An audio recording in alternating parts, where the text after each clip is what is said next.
Komið sæl og góðan dag. 7. fundur sveitarstjórnar Múlaþings haldinn í fjarfundi 13. janúar 2021 er hér með settur. Fyrir fundinum liggja 26 númeruð mál og við göngum til dagskrár. Fyrsta mál á dagskrá er fjármál 2021. Byggðaráð hefur fjallað uppgjör Múlaþings fyrir árin 2020 til 2022 og val á endurskoðendum til að vinna að því verkefni. Eftirfarandi tillaga hefur verið lögð fram að tillögu byggðaráðs samþykki sveitarstjórn að samið verði við KPMG endurskoðun það verk. Orðið er laust undir þessum lið.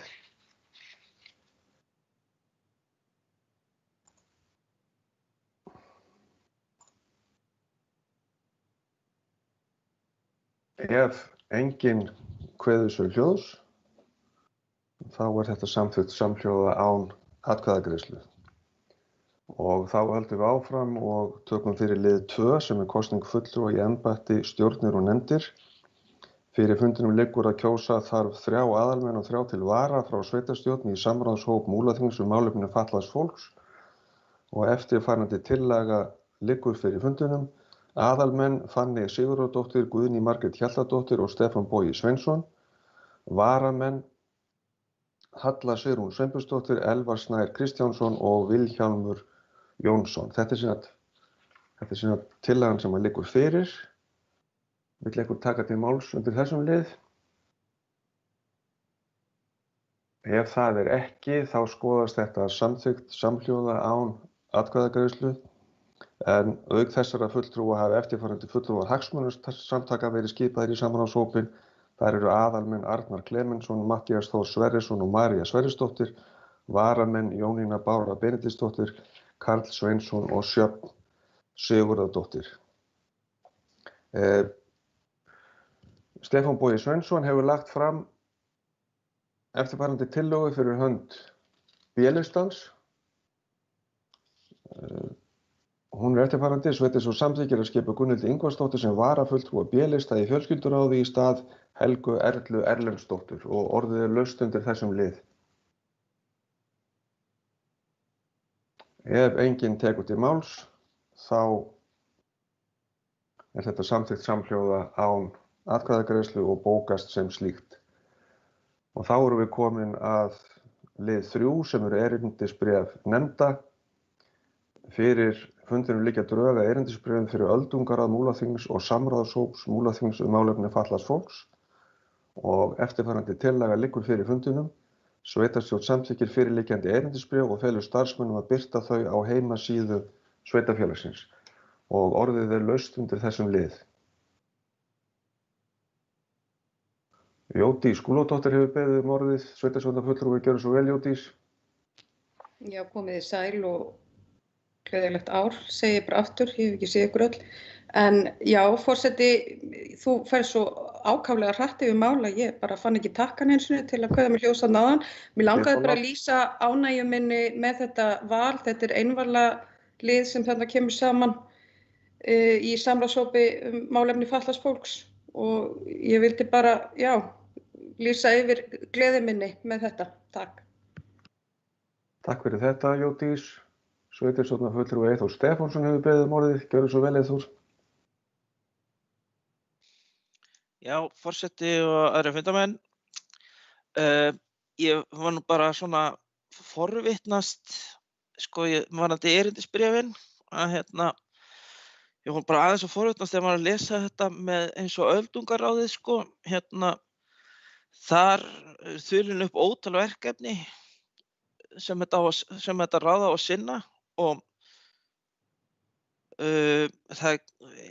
eina sem ég sá hversu oft þau eiga að funda, eða þessi nefnd á að funda, er að hafa einu sinni á ári að funda með fjölskylduráði, þannig kannski er ég svona störblindur að ég tek ekki eftir að það sé minnst á annar staðar og það er kannski ekki alveg nógu skýra leiðbeiningum með það og svo er það sem ég kannski einna helst forvitin með, það er sagt seta í ráðinu er ekki launuð og þá velti ég fyrir mér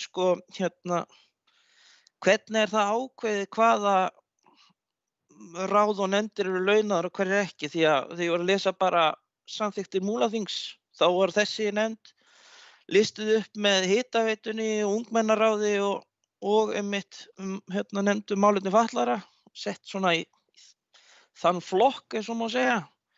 En ég veit ekki betur en að allar hinar séu allavega að hugsa sem launaðar. Kannski ég að misskilja eitthvað þar. Og svo var mér bent líka á að koma því á framfæri að í 3. grein F-lið í þessu þá fannst mönnum sem sagt að eitt af hlutverkum öldungaráðs að veita umsögn um framkvæmdaleyfi fyrir dagvist eða stofnun. Og þar mönnum fannst þetta svona svolítið stofnanavæðing á gamla fólkinu okkar og beðið að koma því áleiðis að tala frekar þá dagdvöl og aðstöðu eða eitthvað slíkt. En já, læt þetta duga í bili. Ef einhver getur svarað mig væri það fínt. Takk.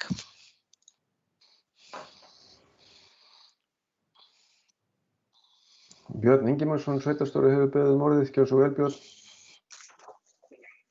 Já, forseti og gott funda fólk. Það vegna fyrirspurnar sveitarstjórnarfulltrúa Eyþórs Stefánssonar. Þarna sem sagt nefnda ræða sem í rauninni skipuð í rauninni fulltrúum hagsmunaaðila og í rauninni upplegg erindisbréfsins í rauninni samkvæmt í rauninni bara því sem lög kveða á Þar í rauninni kveðið á þessa þætti sem þarna eru taldir upp. Þessar nefndir eru almennt ekki launaðar. Það bara frá því sé bara svarað. Síðan var það varðandi, já, því ég sé ekki bara komið þetta. Var eitthvað sem ég myndi ekki. Það var orðalag varðandi 3. greinina? Já, það í rauninni, það bara í samræmi við áherslunar varðandi eins og þetta lagt upp í regluverkinu. Þannig hef ég skilið uppleggið þegar þetta var unnið af því starfsfólki fagsviðs sem kom að þessu. Takk. Takk fyrir þetta. Orðið ennþá laust undir þessum lið. Sveitarstjórnarfulltrúi Kristjana Sigurðardóttir hefur beðið orðið. Gjörðu svo vel, Kristjana. Fundarstjóri og aðrir fundarmenn. Það í sambandi við þetta með dagdvöl eða dagvist. Þá veitið þið þess að Reykjavíkurborg hefur notað dagdvöl. Til þess að gera þetta svolítið svona, ekki svona stofnanlegt eins og Eyþór sveitarstjórnarfulltrúi kom inn á áðan. Þannig að það var ekkert verra að fá það inn. Ég allan myndi mæla með því að dagdvöl sett inn í staðinn og kannski hugsanlega þá hversu oft þessi nefnd ætti að funda. Takk fyrir.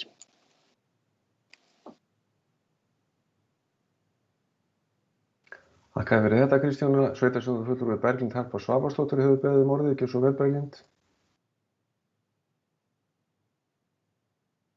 Út á mute. Forseti, góðir fundarmenn.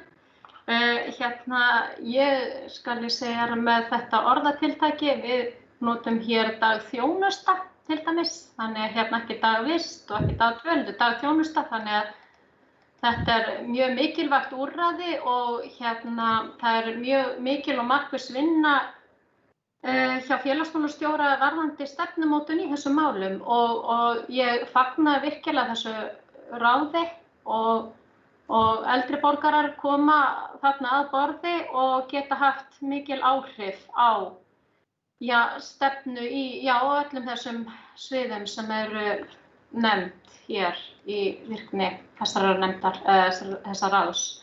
Og ég fagna því og auðvitað eins og, við erum með dagþjónustu þannig að bara félagsmálastjóri og sviðið þar bara fari vel yfir þetta skjal og rýni í og breyti einmitt orðalagi ef að það kemur betur út. En það var ekki fleira sem ég vildi segja. Takk fyrir. Takk fyrir þetta, Berglind. Eru fleiri sem vilja kveða þessu hljóðs?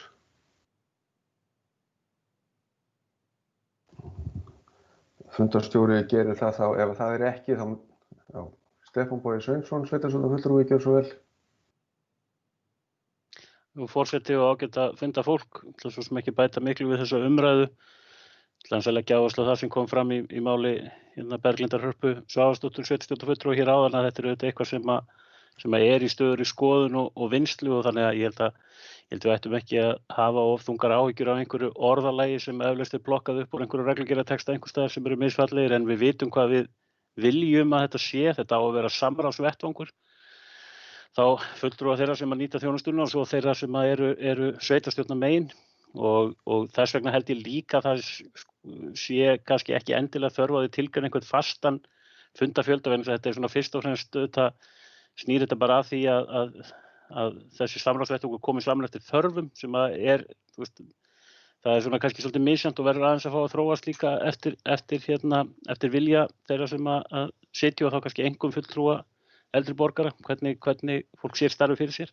En þetta er aðeins eðlis ólíkt við fastanefndir. Ég ætla að tæpa aðeins á því vegna þess að Eyþór Stefánsson, sveitarstjórnarfulltrúi, minntist á kjörin, að það er einhvers konar lína dregin þarna á milli fastanefndana, þar sem eru kjörnir fulltrúar sem eru með föstu verkefni fyrir sveitarfélagið, og svo nefnda eins og þessara sem eru í eðli sín í rauninni samstarfsvettvangur. Þannig að það sem að menn er að koma annars staðar frá inn í líka, og hvort sem að það er með réttu eða röngu, svo sem þetta er þetta allt vinna, en þetta er allavega lína sem hefur verið dregin, það sé munur á þessu, og þarna megin liggja þá eins og þetta, það er þá öldungaráð og samstarfshópur um málefni fatlaðs fólks og sambærilegir hópar. Þannig að en þetta fær að þróast áfram, og ég tek nú undir það hjá þeim sem hafa minnst á það. Það er gott að sjá þetta komast í fulla virkni, vegna þess að það hefur verið mikið kallað eftir þessu öldungaráði af fulltrúum eldri borgara, og ánægjulegt að þetta skuli loksins geta orðið að veruleika. Þetta beið á meðan var verið að bíða eftir sameiningu sveitarfélaga, svo það sé nú einmitt svo skýring fylgi, að það var kallað eftir þessu í tíð Fljótsdalshéraðs, og við á þeim tíma fórum ekki í nauðsynlegar breytingar á samþykkt Fljótsdalshéraðs vegna þess að sameiningin var handan við hornið, svo frestaðist hún eins og við vitum, en þetta er loksins þá komið núna með sínu erindisbréfi, og er það vel. Takk. Þakka fyrir þetta, Stefán. Eru fleiri sem vilja taka til máls? Það er ekki. Í trausti þess að einstaka orðalagsbreytingar og annað verði tekið til skoðunar í þeirri stöðu og endurskoðun sem þessi erindisbréf eru undir, þá er þessi tillaga lögð fram. Sveitarstjórn samþykkir fyrirliggjandi erindisbréf og felur starfsmönnum að birta þau á heimasíðu sveitarfélagsins. Þetta er þá borið undir fundinn. Er einhver sem hreyfir andmælum? Ef það er ekki, þá lítið svo á að þetta sé samþykkt án atkvæðagreiðslu. Og þá erum við komin að lið 4, reglur um Múlaþings um rafræna vöktun öryggismyndavéla. Það liggur fyrir liggja til afgreiðslu reglur Múlaþings um rafræna vöktun öryggismyndavéla, og eftirfarandi tillaga liggur fyrir fundinum. Sveitarstjórn samþykkir framlagðar reglur og felur starfsmönnum að birta þær á heimasíðu sveitarfélagsins, og orðið er laust undir þessum lið.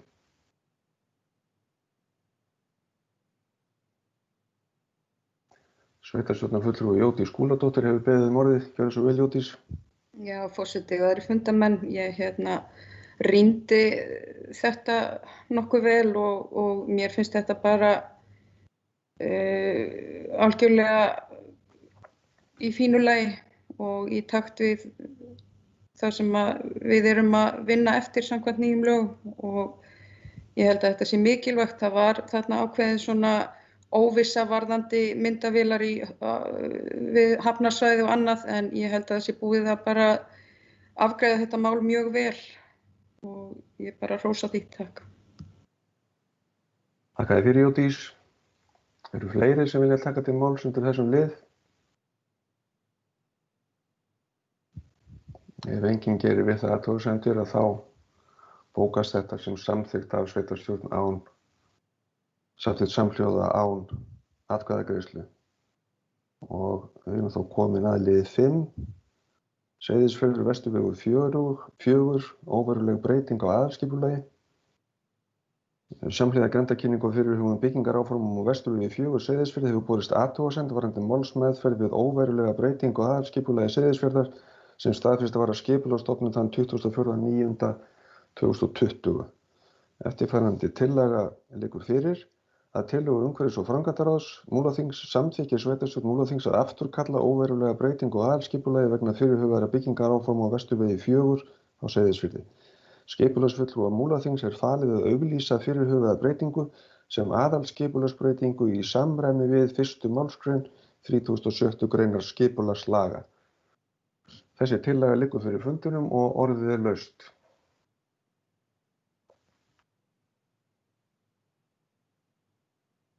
Sveitarstjórnarfulltrúi Stefán Bogi Sveinsson hefur beðið orðið. Gjörðu svo vel, Stefán. Já, forseti og ágæta fundafólk. Ég ætla nú aðeins að kannski gera grein fyrir þessu þar sem sem formaður í umhverfis- og framkvæmdaráði við tókum þetta fyrir þar og gerum þaðan þessa tillögu til sveitarstjórnar. Þetta þetta tilvik svolítið á mörkum ýmissa lína og það þannig að þegar verður að breyta aðalskipulagi auðvitað almennt að þá þar gert ráð fyrir auglýsingu og athugasemdaferli og þess háttar en síðan svona fráviksheimild til þess að fara í óverulega breytingu sem háð ákveðnum skilyrðum. Í þessu tilfelli að þá lá fyrir samþykkt frá bæjarstjórn Seyðisfjarðar það að fara með þetta í ferli óverulegar breytingar og það var gert og raunar var Skipulagsstofnun búin að samþykkja þessa skipulagsbreytingu.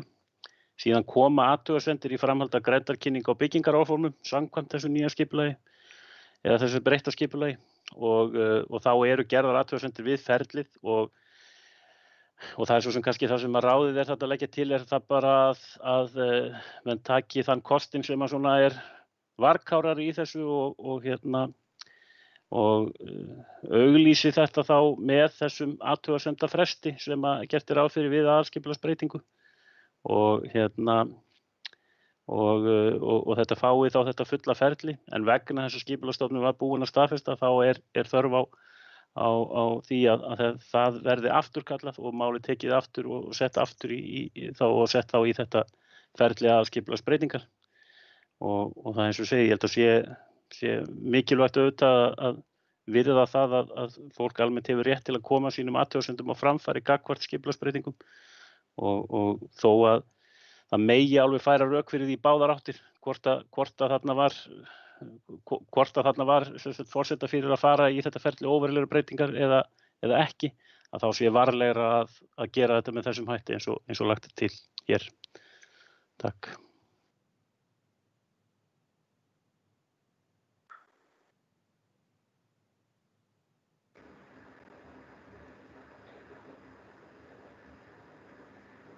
Gauti og ekki þér, Gauti. Ég ætla að tuða meira í ykkur. Já, við þökkum fyrir þetta en sveitarstjórnarfulltrúi Elvar Snær Kristjánsson hefur beðið orðið. Gjörðu svo vel, Elvar. Forseti og annað gott fundafólk. Að rifjast aðeins upp fyrir með þetta mál frá þáverandi sveitarstjórn Seyðisfjarðar í mars. Ég ætla ekki að einhvern dóm afgreiðslu málsins sem slíks en ég vil bara minna á það í þessu samhengi og vekja athygli á því að á sínum tíma var ég ásamt sveitarstjórnarfulltrúa þáverandi Oddnýju Björk Spennisdóttur sem að studdum ekki þessa breytingar þessu skipulagsbreytingu vegna þess að þarna var að vera að taka af íbúðarsvæði bæjarins og færa yfir þjónustu og verslunarsvæði og auk þess var að færa þjónustu og verslunarsvæði nær þá íbúðabyggðinni sem að við lögðumst gegn við sátum hjá en vorum ósammála á þessu vegna þessa. Ég tel það mikilvægt sérstaklega í ljósi núna aðstæðum þessa sem að eftir núna þessa atburði í desember að standa vörð þau íbúðarsvæði sem eru á Seyðisfirði sem eru á byggilegu svæði. Takk. Takk fyrir þetta, Elvar. Jódís Skúlasdóttir, sveitarstjórnarfulltrúi, hefur beðið um orðið. Gjörðu svo vel, Jódís. Takk, forseti og aðrir fundarmenn.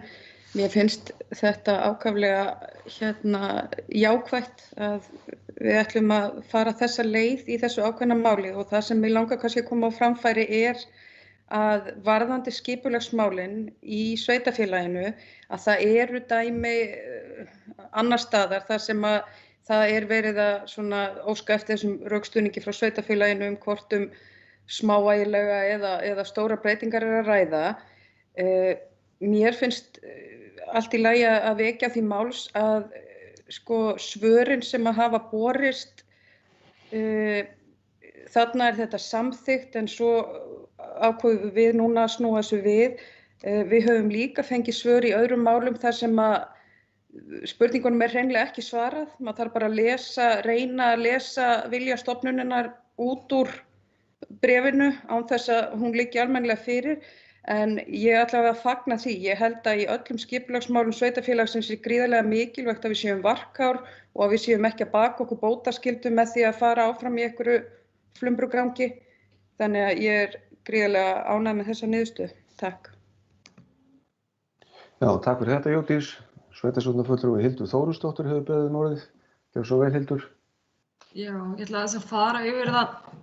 Þegar við unnum þetta mál á sínum tíma þá var þetta svolítið snúið því að þetta svæði skilgreint sem blönduð byggð og annars vegar eru veitingastaðir og barir þarna á aðra hönd og hins vegar íbúðarhús þarna við hliðina. Þannig ég held þetta sé bara gott mál að það sé verið að rýna betur þessa afgreiðslu og það sé verið að taka tillit til þessara athugasemda sem komu inn.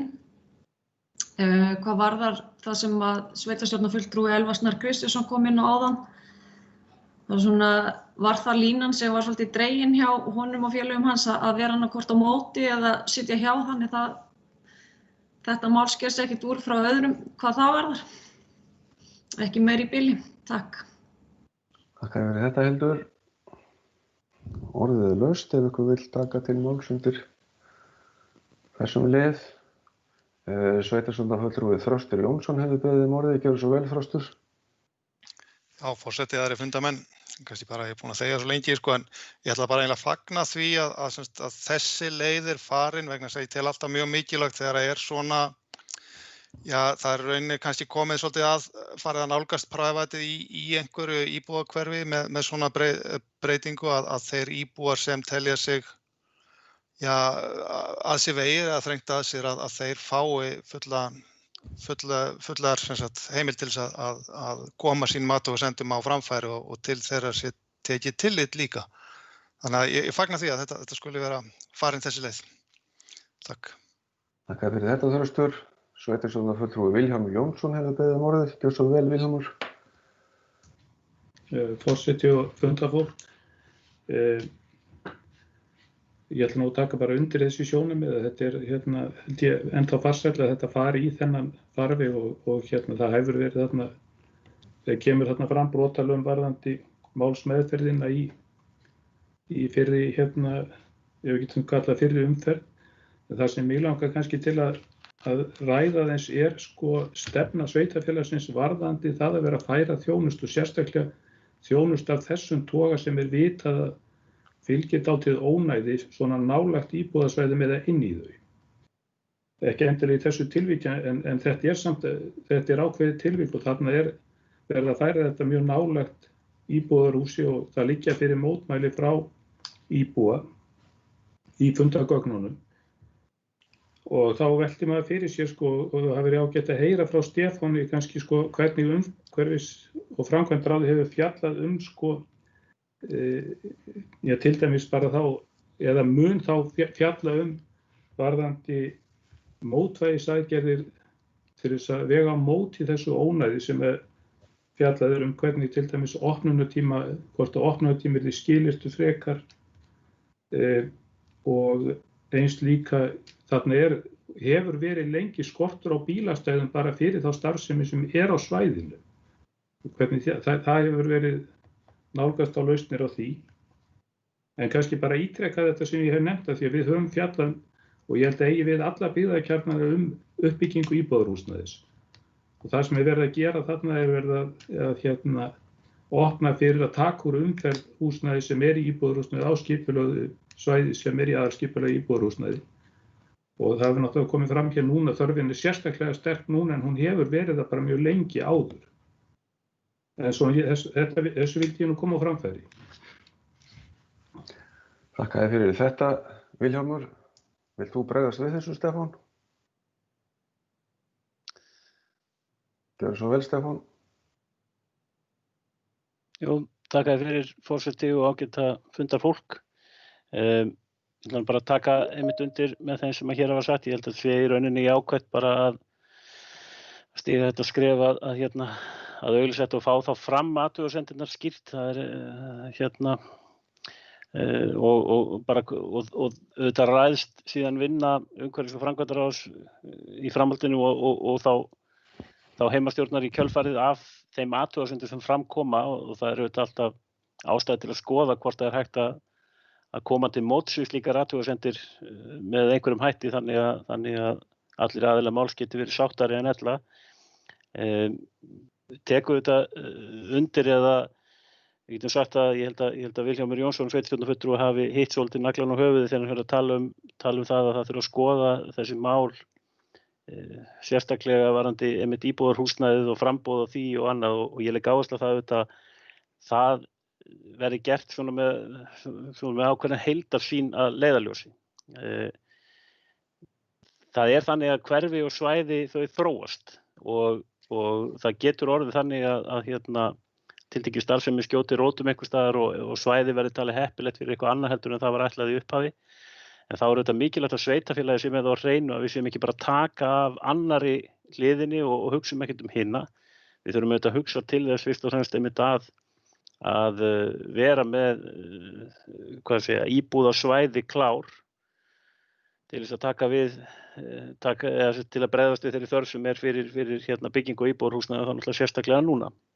Og þannig að þessir hagsmunir alltaf að vegast á. Það að segja viljinn til þess að breyta, þróa og svo hversu hratt hægt að bregðast við annar staðar eða með því að breyta skipulagi annar staðar eða bæta við og þetta verður bara að koma til skoðunar. Ég held að sé langskynsamlegast eins og svo sem áður hefur komið fram að við einfaldlega auglýsum, við fáum það þessar athugasemdir og við getum sest yfir þetta og leita að skynsamlegri lausn sem flestir geta verið sáttir við og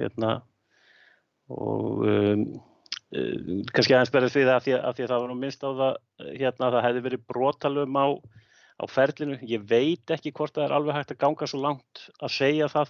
Við getum allavega sagt að þetta atriði sem ég held ég hafi sagt áðan að það séu rök á báða bóga og það kannski bara skynsamlegt af okkar hálfu sem sveitarfélag að hallast á frekar á aðra hliðina, það að segja þá hlið að veita íbúum aukin tækifæri og rétt til þess að koma athugasemdum sínum á framfæri, frekar heldur en hitt og það það sem við erum að gera núna að mínu mati. Takk. Takk fyrir þetta, Stefán. Orðið laust undir þessum lið ef einhver vill bæta einhverju við.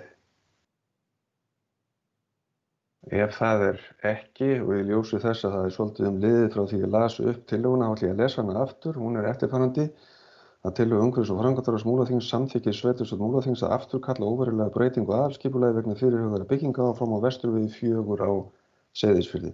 Skipulagsfulltrúa Múlaþings falið að auglýsa fyrirhugaða breytingu sem aðalskipulagsbreytingu í samræmi við 1. málsgrein 36. greinar skipulagslaga. Hreyfir einhver andmælum við þessu? Ef það ekki, þá skoðast þetta samþykkt samhljóða án atkvæðagreiðslu. Og við höldum dagskránni áfram að lið 6, skriðuföll á Seyðisfirði. Í bókun sveitarstjórnar Múlaþings 7. janúar síðastliðinn kom fram að hún heimilar ekki endurbyggingu húsa á tilgreindum lóðum á Seyðisfirði fyrir en hættumat liggur fyrir og gerði hafa verið fullnægjandi ráðstafanir í ofanflóðavörnum fyrir umræddar lóðir. Fram hafa komið athugasemdir við áður samþykkta lóðalista og hann hér lagður fram öðru sinni með áorðnum breytingum. Það að segja að það búið að taka tillit til þessara athugasemda.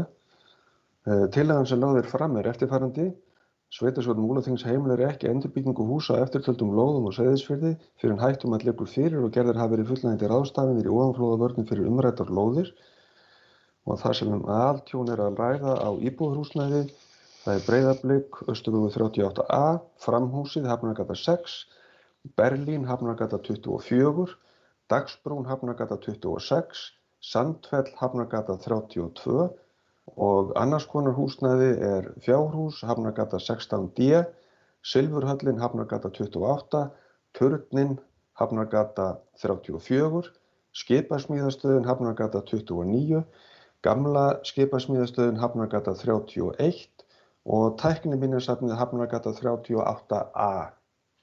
Þetta sem tillagan sem liggur fyrir og orðið laust undir þessum lið.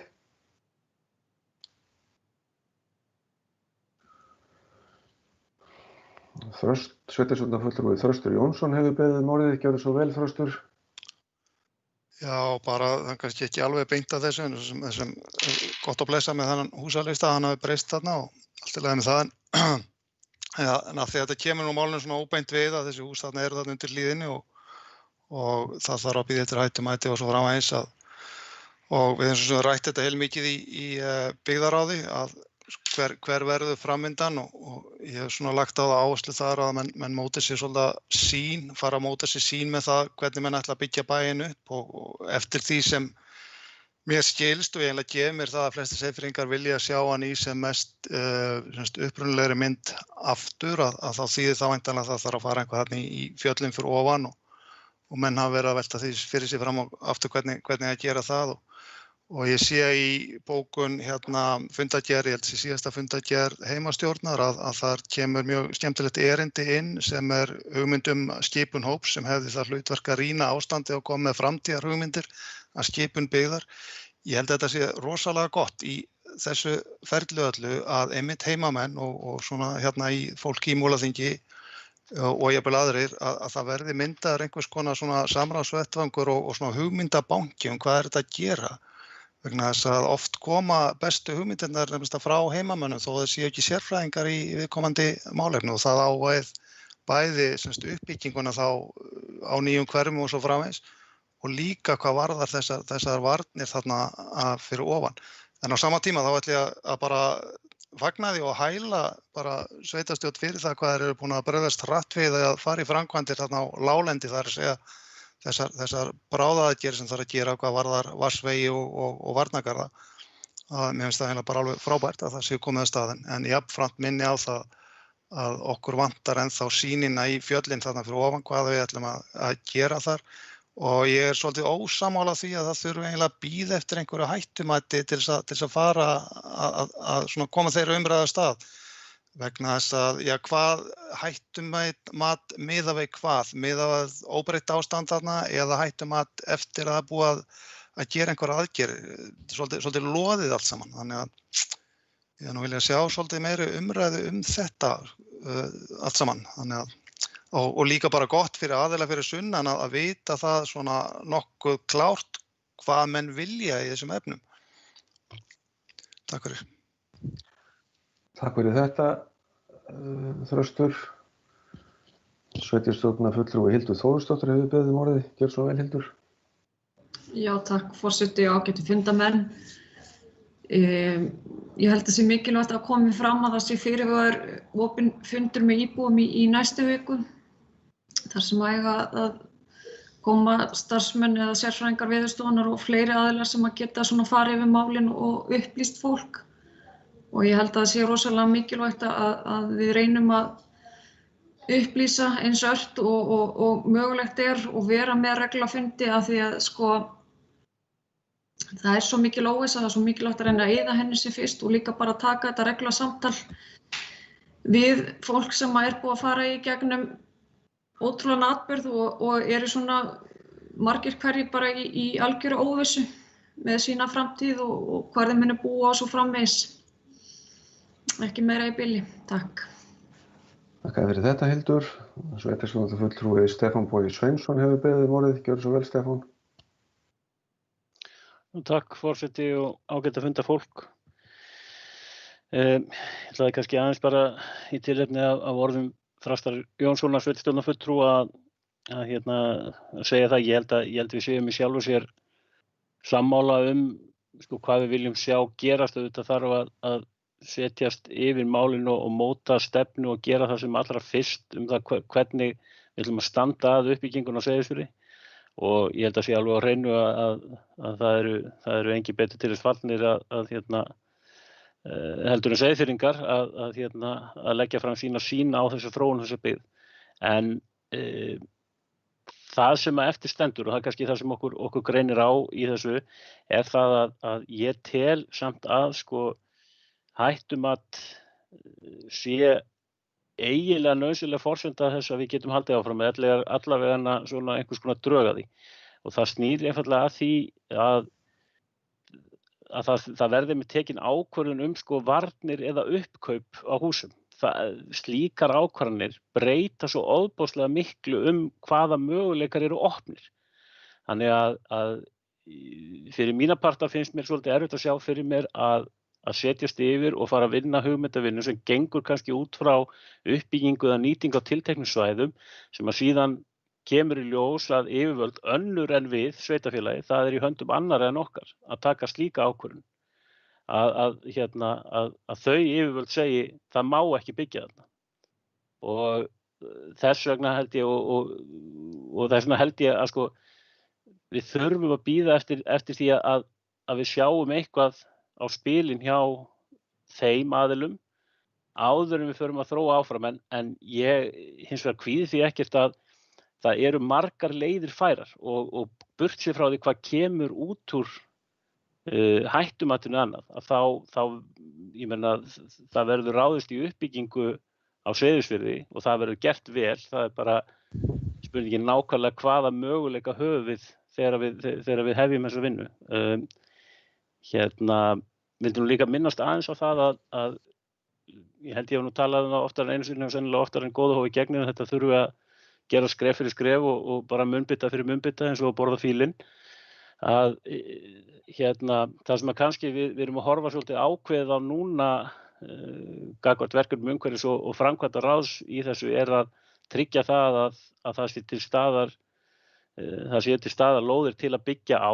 Það er það sem við erum að fókusera á núna og vonandi strax á fundi umhverfis og framkvæmdaráðs í næstu viku getum við lagt fram ákveðin plönum það að gera byggingarlóðir klárar þannig að þeir sem að hafa til þess vilja að byggja upp og við vitum nú þegar að hálfu ríkisvaldsins er ákveðin vilji til þess að koma inn í gegnum verkefni hjá Húsnæðis- og mannvirkjastofnun að þá sé hægt að fara í það eins hratt og mögulegt er.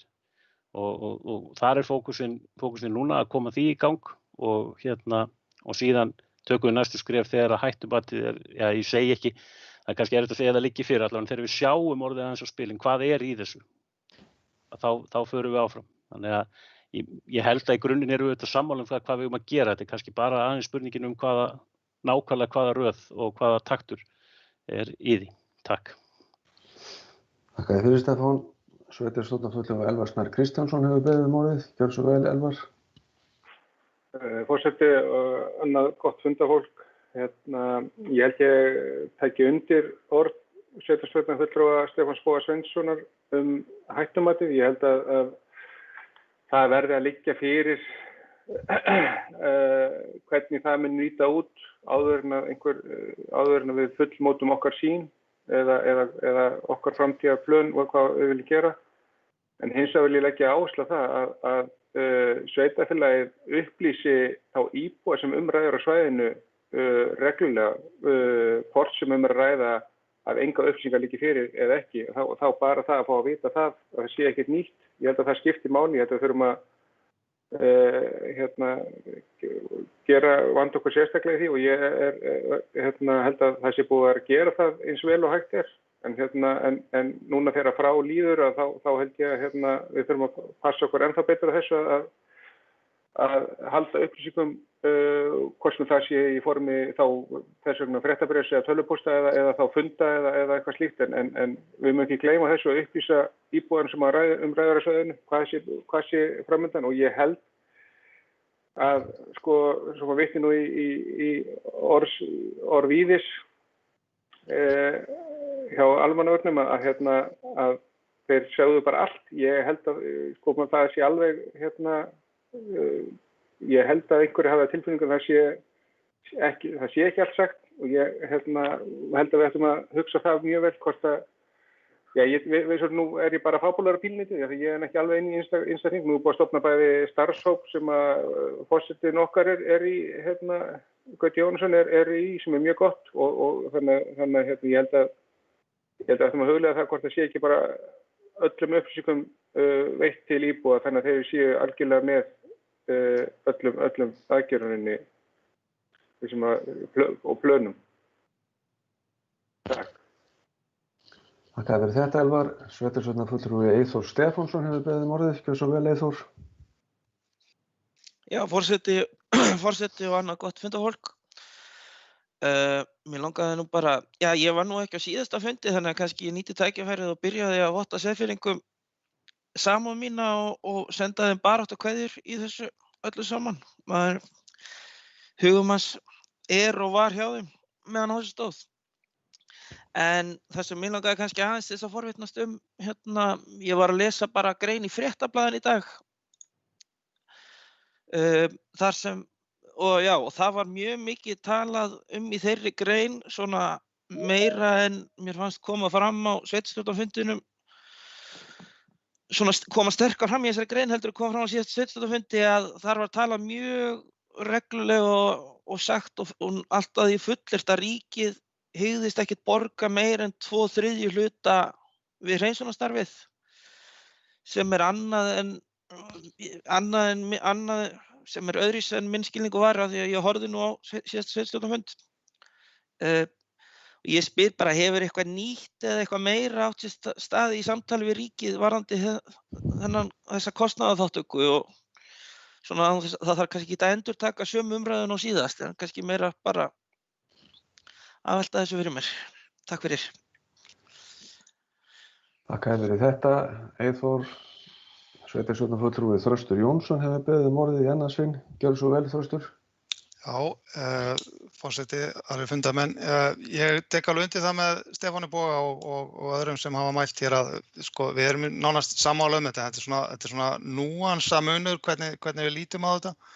Sko, ég reyna að tala það að menn gefi sér einhverja mynd, einhverja framtíðarmynd að menn ætli að svona hvað maður segja, ítrustu framtíðarmynd að menn væri til dæmis að menn ætlaði bara að byggja þarna upp alveg út úr og þetta ætti að gera allt svæðið út úr örugt en síðan kemur kannski ljós að það var ekki hægt á einhverjum hlutasvæðins eftir þetta hættumat.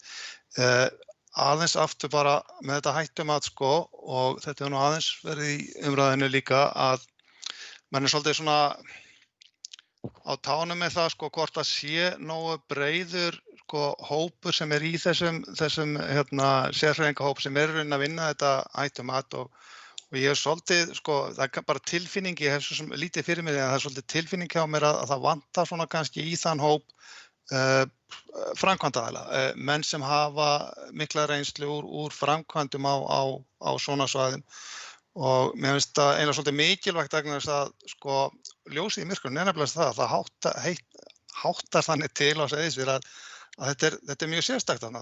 Það er sem sagt þessi bratta skriða upp á Hamrunum sem er rauninni nánast meinlaus sko en síðan það þessi setlagastafli ofan á Hamrunum sem er tiltölulega brattur og úr honum skríður en síðan þegar að brattan þar linnir þá kemur eiginlega bara flati inn í þessa botna og sem gerir það verkum að það er hægt að vera þarna með mjög stórvirka vinnuvélar upp á sem gefur eiginlega alveg nýja möguleika ef borið saman við önnur svæði á Vestfjörðum og víðar.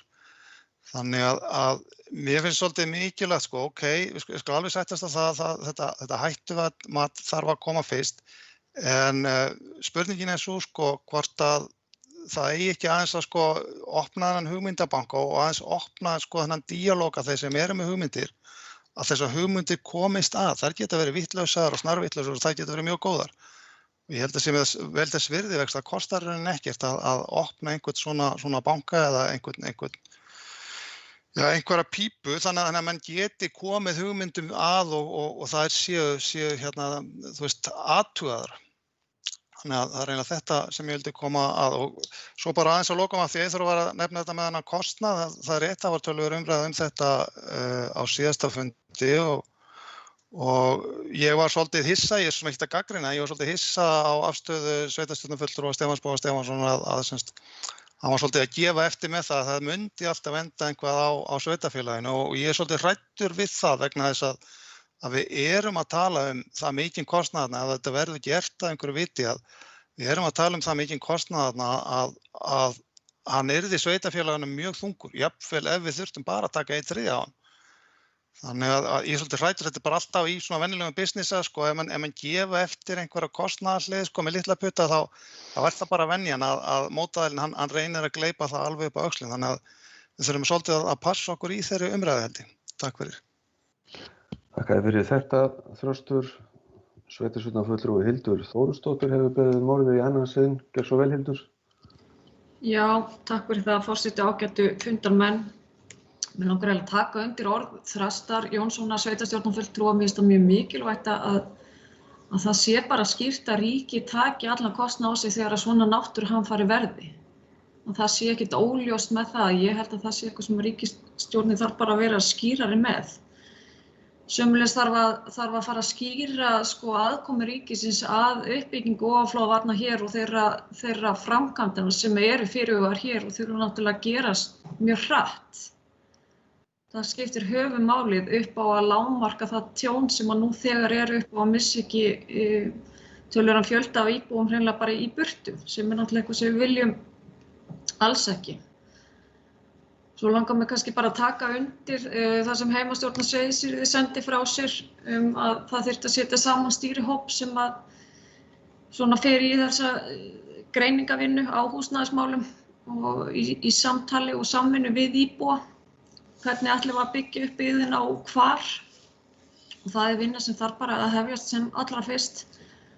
Og einnig held ég að það væri gott til dæmis að fundi með Veðurstofunni sem svo sem fyrirhugar að það væri farið yfir verkferlana þegar að rýmingin átt sér stað því það er töluverð óvissa og kannski alls konar umræður í samfélaginu hér hvernig að henni var staðið og það er svona eitthvað sem ég held að þurfi bara að fara vel yfir með íbúum á opnum fundi. Ekki meira í bili. Takk. Takk fyrir þetta, Hildur. Sveitarstjórnarfulltrúi Berglind Harpa Svavarsdóttir hefur beðið orðið. Gjörðu svo vel, Berglind. Já, takk fyrir. Forseti og fundarmenn. Það er nú margt að koma fram. Mig langar svona að stikla á sérstaklega þessu sem hefur komið fram með skipulagsmálin og þennan stýrihóp. Hann er mjög mikilvægur til að greina stöðu húsnæðismála og uppbygging á Seyðisfirði. Í þessum varðandi þennan lið, það er margt að gera í ansi hröðum skrefum. Það sem maður sér eins og varðandi kannski nýbyggingar að Hrafnshólar, það er náttúrulega fyrirtæki, óhagnaðardrifið sem er búið að fá stofnframlög og er að fara í framkvæmd. Það eru þarna 8 íbúðir með stofnframlögum og svo ætla þeir sér að byggja 4 til viðbótar. Þetta er alls 12 íbúðir og það er verið að hafa hraðar hendur með þetta og skoða lóðir fyrir það. Annað er sem sagt Bríet sem ætlar að byggja eitt parhús en það eiga að fara fram einhverjar samræður að mögulega verði þau fleiri. Þannig að þetta er mjög spennandi og þetta er bara eitthvað sem er að gerast á þessum dögum og verið að skoða lóð. Þannig að bara fólk viti að það er heilmikið að gerast. Þannig að þetta gætu verið upp undir 18 íbúðir ef það yrði að því. Þannig að það verður spennandi að sjá hvað verður og þetta verður sett á öruggan stað og vonandi rís þetta allt bara í vor vonandi. Mér finnst þetta mikilvægt og eins og með þetta að gera og ýmislegt annað sem að kannski fólk er ekki nógu upplýst með að ég tek undir það að það verður að gera mjög vel í því. Við höfum hraðar hendur og ýmislegt sem maður veit ekki sem aðrir sveitarstjórnarmenn vita og svona að ég held að við verðum að setja þetta með skilmerkara hætti eins og inn á Múlaþing síðan okkar og það sé bara eins og dagatal þannig að það sjáist og fólk sjái já þarna voru einhverjir til staðar til viðtals kannski frá ofanflóðasjóði voru að ræða við fólk sem á á húsnæði á því svæði þar sem ennþá rýming í gangi og fleira, þá sér maður að eitthvað að gerast. Þannig maður sjái ganginn í þessu. Og varðandi þessa upplýsingaskyldu, þá einmitt ræddum við svona í heimastjórn að það einmitt, við þurfum að skapa traust og öryggi og það má líka því saman eins og þegar maður fer að keyra yfir Fjarðarheiði, þá fer maður á vegagerðina og sér hvort það sé hálka eða snjóþekja og svoleiðis. En ég tel að það væri mjög sniðugt af því að Veðurstofan er búin að efla mjög í rauninni vöktun á þessu svæði núna með að auka spegla og samkvæmt nýjustu upplýsingum þá hefur ekki orðið nein hreyfing á speglunum eða aukið vatnsyfirborð í þessum borholum og þetta kannski þarf að komast til skila og svo að fólk kannski verði ekki hrætt. Það kemur einn daginn heilmiklar rigningar að fólk geti í rauninni farið inn á Veðurstofunnar og séð, já, það er ekki búin að vera nein hreyfing eða þá maður takir sjálfur upplýsta ákvörðun í staðinn fyrir að nú fer að koma eitthvað frétt. Nú eigum við örugglega að fara því að búið að rigna svo mikið. Þannig að ég tel að þetta verði bara mjög sniðugt að fólk yrði bara upplýst og gæti kíkt líka svona á síðu varðandi þetta að gera. Varðandi sem sagt kostnað, hreinsunarkostnað og fleira, það var náttúrulega miklar umræður að það ætti einungis að greiða 2/3. Það er fínt að taka bara þessa umræðu og svo það verði pottið þannig að við stöndum ekki upp með kostnað og það sem maður heyrir að vaninn sá og það eru komin lof það að við munum ekki standa upp með neitt kostnað. Þannig að við höldum til haga því sem við þurfum að leggja út fyrir. Þannig að ég mjög vongóð með það að okkur verði sýndur stuðningur með þetta alla leið. Ég gerði ráð fyrir að gefa skýrslu á eftir, ég held áfram með það á eftir, en eins og áfram með upplýsingagjöf, af því hún svo mikilvæg að þar komum einmitt inn á upplýsingablað, að það væri sniðugt og bara mikilvægt að allir fengju helstu upplýsingar aurskriðurnar og afleiðingar og það sem framundan er. Svo kom hún sveitarstjórnarfulltrúi Hildur inn á það með vinnubrögð í ofanflóðavörnum. Ég get svo sem stikla á því að fólk vill auðvitað skoða það vel, hvernig það fór fram. En við í heimastjórn, við leggjum áherslu á það líka að Veðurstofan hún myndi bera ábyrgð á þeim rýmingum eins og hún gerir varðandi snjóflóðahættu. Hún sér mælingar í fjallinu og hún með svona staðarnefnd á svæðinu sem virkjast leið og tilefni til. Þannig að hvort að það sé nú ekki tilefni bara til þess að minnka flækjustigið og þetta sé aðalfólkið í þetta mál. Þannig að já, þá held ég sé bara komið það sem ég vildi segja. Takk fyrir. Takk fyrir, Berglind. Björn Ingimarsson, sveitarstjóri, hefur beðið orðið. Gjörðu svo vel, Björn. Já, forseti og gott fundarfólk. Það nú bara vegna þessara umræðu, annars vegar varðandi kostnaðinn og hins vegar varðandi upplýsingagjöfina og ég tek bara undir hvoru tveggja. Það alltaf mikilvægt að við kannski fáum svona skýrari línur í þessu varðandi kostnaðar hlutdeildina. Eins og ég hef upplýst áður þá svo tilfinning mín svo að stjórnvöld munu koma að þessu með sama hætti og menn hafa gert þar sem að menn hafa lent í náttúruhamförum annars staðar og þetta svona eftir samtöl mín við sveitarstjórnarfulltrúa af þeim svæðum að það hefur í sjálfu sér ekki verið vandamálið að þeir hafi staðið uppi eða sveitarfélögin hafi staðið uppi með óuppgerðra reikninga. En þetta mikilvægt að verði líka bara rætt inn í þessum starfshópi. Ég hef átt aðeins viðræður við fulltrúa starfshóps ráðuneytisins og nú erum við komið með tengilið þar inn og ég vænti þess að þessu máli verði fylgt eftir þar. Varðandi upplýsingagjöfina þá tek ég algjörlega undir það að það mikilvægt að hún sé virk og það unnið að því, það þegar komin hlekkur inn á heimasíðu Múlaþings, þar sem verið að bæta inn upplýsingum, þar verið að setja inn lið sem eru spurningar og svör. Það þegar verið að vinna í þjónustumiðstöðinni, hafa verið að taka við spurningum og deila þau bæði á starfsfólk sveitarfélagsins og eins sérfræðinga Veðurstofunnar, þar sem verið að vinna vandað til svara og koma þeim til skila. En ég tek líka undir það að það mikilvægt að koma út eins og svona upplýsingabæklingi eða upplýsingablaði eða bara blaði sem fjallar þetta, eins og mér skilst nú að hugmyndin sé. Og ég held að við eigum bara að setja það mál í undirbúning. En ekki meira í bílinn. Þakka fyrir þetta, Björn. Sveitarstjórnarfulltrúi Stefán Bogi Sveinsson hefur beðið orðið. Gjörðu svo vel, Stefán. Jú, takk fyrir forseti og ágætt að funda fólk. Kannski bara rétt til að byrja á því sem að Berglind Harpa Svavarsdóttir sveitarstjórnarfulltrúi minntist á áðan varðandi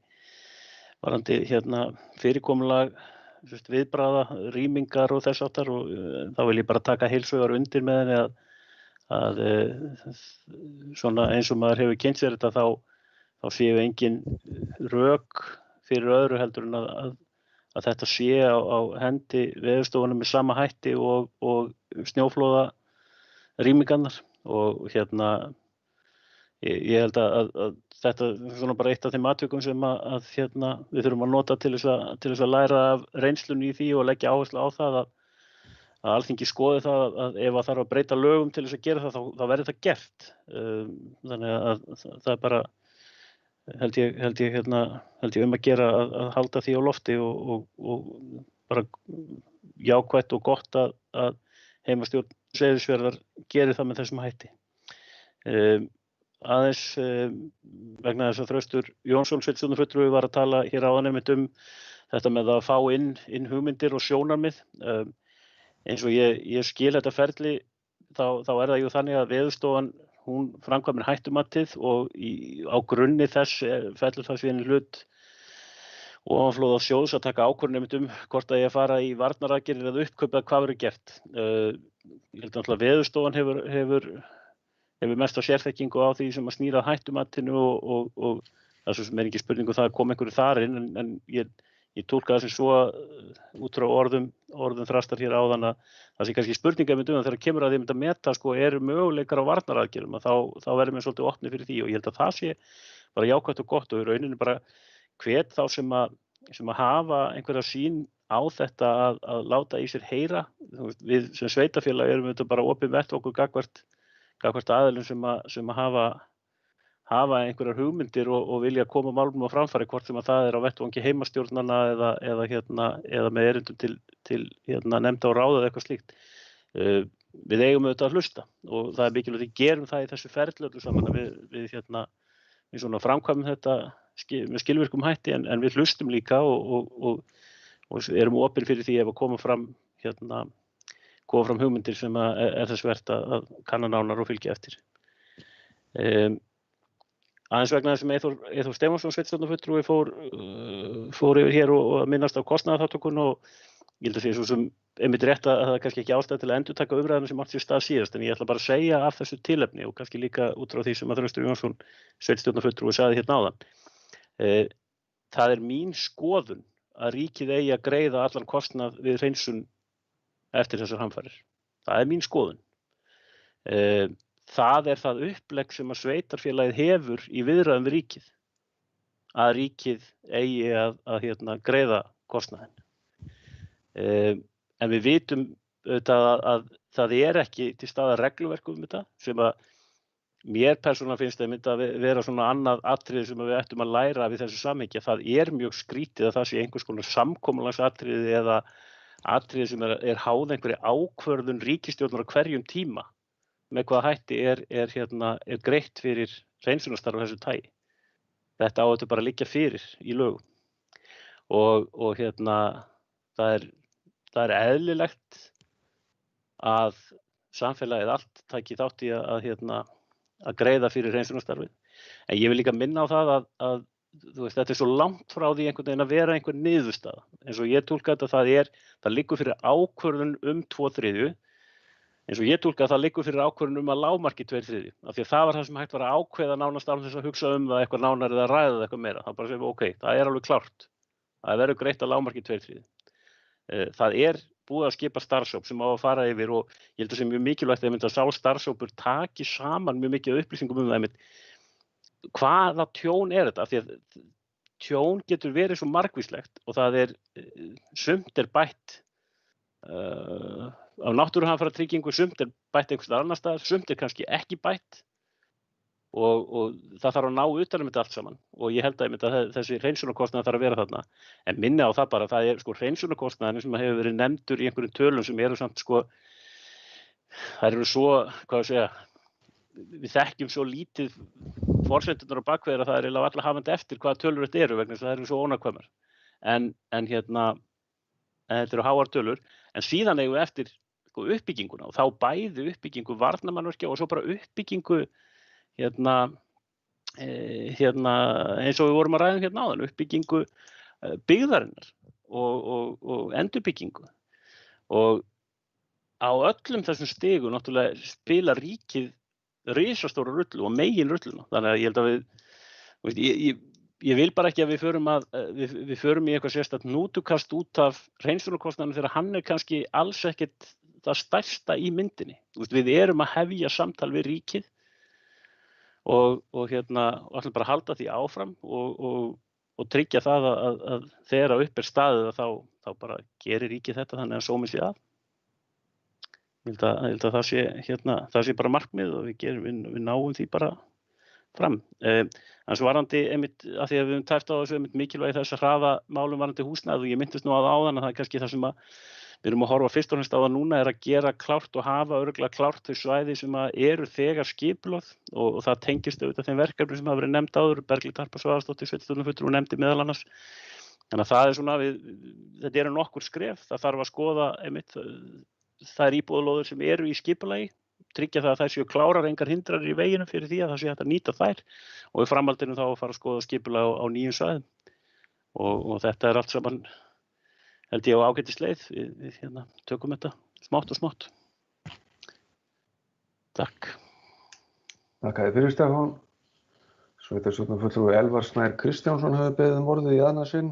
Gjörðu svo vel, Elvar. Takk fyrir forseti, annað gott fundafólk. Mér langar bara rétt að bæta við sem gleymdi nú eiginlega að taka fram áðan að hrósa heimastjórn Seyðisfjarðar og mér finnst þessi bókun sem var að skrifa fullin, hún tekur nær yfir alveg það helsta sem þarf að hafa í huga núna þessar mundir. Það þessi stýrihópur og það eru varnir og það eru áfallahjálp og fjarðargengin komin inn í þetta og síðan upplýsingarnar. Þannig að mér finnst enn og aftur þessi heimastjórn vera að sanna gildi sitt og af því að formarinn og einn sem stattur á þessum fundi, þá getur hrósað hér sérstaklega Berglind Harpa Svavarsdóttir sveitarstjórnarfulltrúi fyrir þetta.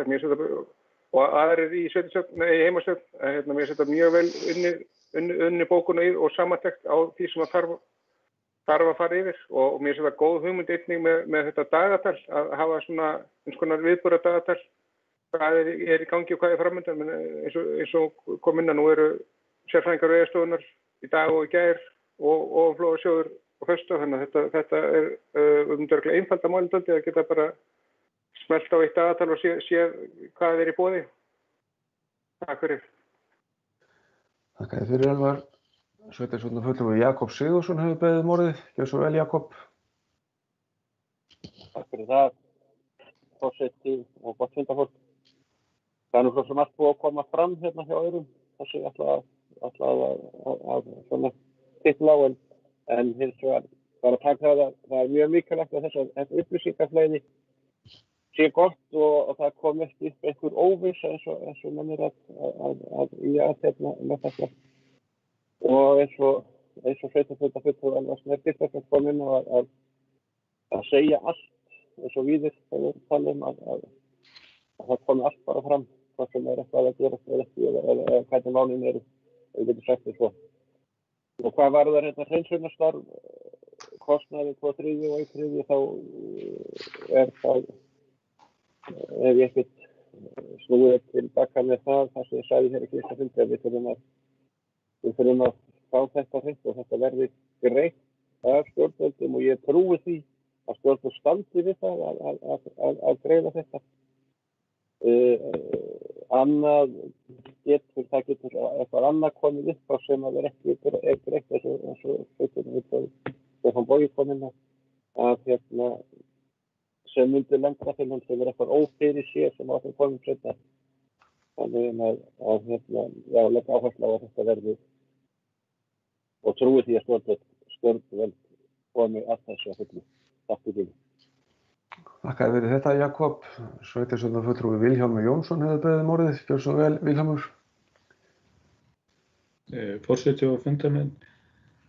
Já, það er kannski bara í fyrsta lagi sem ég vildi nefna þess að því að sem ég held að sé mjög gott, sko, sem að ályktun heimastjórnar varðandi rýmingu, þessa tilteknu rýmingu, að það fái umfjöllun og verði skerpt á þessu, sko, þannig að rýmingarnar hafi þetta forvarnargildi. Ég held að menn geti nú ekki beðið eftir einhverri lagasetningu með það bara í ljósi þessa atburðar og þessum svona, ég veit ekki sagt bara áhyggjur sem íbúar hafa að þessu verði fylgt mjög eftir meðan þetta í þessu fyrirkomulagi sem að leita leiða til þess að þetta sé framkvæmt með skýrum hætti þurfa að grípa til þess.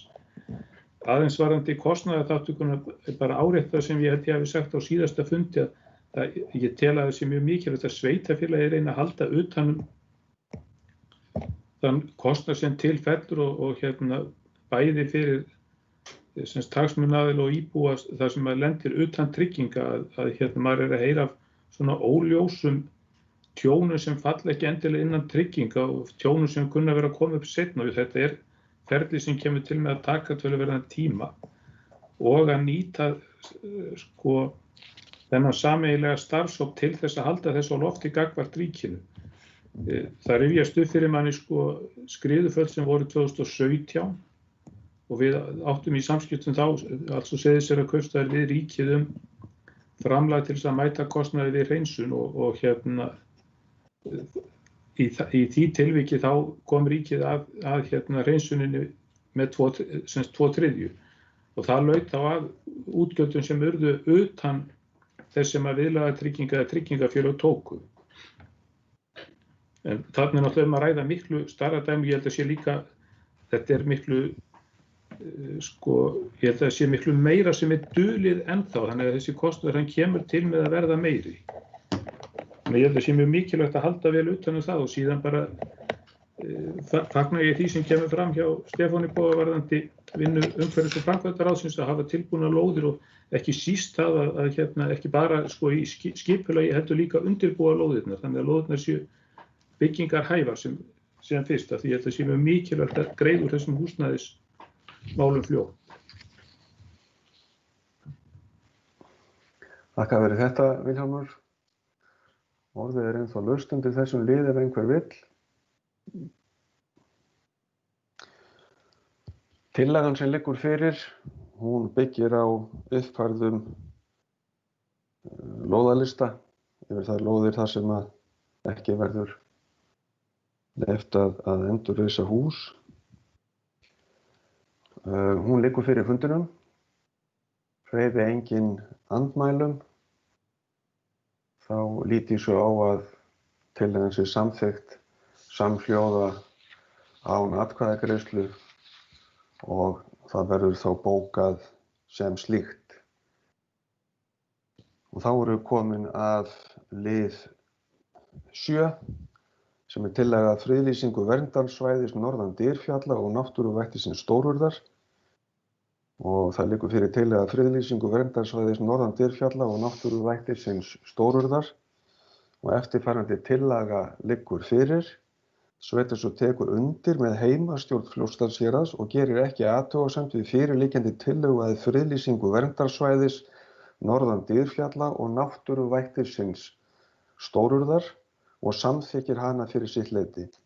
Sveitarstjórn óskar jafnframt eftir því að Múlaþing fari með umsjón og rekstur svæðisins.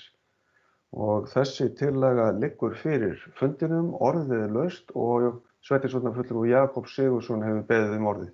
Gjörðu svo vel, Jakob. Takk fyrir það, forseti og annað fundarfólk. Og þetta er búið að koma fram hjá mér áður og ég tel það að svona laga sé miklu betur komið í hendur heimamanna, hendur einhverjar stofnunar fyrir Reykjavík eða hvað sem hún stödd á landinu og ég held að heimamenn séu miklu betur til þess fallnir að vernda sitt svæði, jarðir eða land. Og ég ætla að fara aðeins hérna nokkrum orðum þessa auglýsingu sem er hér að tipla á nokkrum eða kannski beint athugasemdir. Já, það getur við að byrja hérna í fyrstu greinin það að þessi sellátur þarna á tveimur stöðum og það er voðalega gaman að liggja hérna út á höfðanum í góðu veðri og horfa á selina, leika sér í selfjöldinu. En þeim er svolítið óvart þarna, við tökum þetta dæmi, það er veiðifélagi Selfljóts að selir eru nú þurfa dálítið að nærast og ég tel að það sé getur nú komið svolítið þær við, hvað ég segja þetta veiðifélag. Það er mikið í fljótinu, það er orðið mikið af sela sem virðist vera að aukast og þetta veiðifélag gerir athugasemdir við á Seyðisfirði, Svíarna först. Þannig að ég tel þetta mjög mikilvægt þar. Þetta að selurinn aukist ekki og mikið eða verður svo. Og ég sé það bara hér að hann er orðinn, það verður aukist mikið hér í Borgarfirði og það er eins og segja að nærast og það hafi mikið mörg kíló sem hann innbyrður á hverju degi. Nú síðan er hér í fjórðunargreininni Umhverfisstofnun hefur umsjón með verndarsvæðinu í samræmi við aðra greina og framvegis og síðan kemur að Umhverfisstofnun getur falið einstaklega sveitarfélögum öðrum lagaðum umsjón. Hún getur falið en það er einhvern segir hann gerir það. Þannig að hún hefur alltaf umsjón með verndarsvæðinu, sagt sem áður. Og ég tel hérna að það sé verið kannski að flytja störf í burtu í staðan fyrir að flytja til okkar. Við viljum fá störf til okkar en ekki flytja í burtu, þannig að ganga svolítið á við það. Og tókstagreinin hér heimilt er að halda mannvirkjum, vegum, göngubrúna og þar alveg tókti við, en ég velti fyrir mig hvað kemur upp eitthvað annað sem að þarf að gera á svæðinu. Ég held til að þetta sé íþyngjandi fyrir það og það hefur svolítið komið fram í öðrum verkefnum, það er hálendisþjóðgarð og annað. Þar á ég kannski helst við ef að mannum dytti þannig að setja jarðgöng undir Vatnsfjörð sem að ég tel að Íslendingar séu allt og slagir í. Það á að gera jarðgöng alls staðar eins og Færeyingar gera.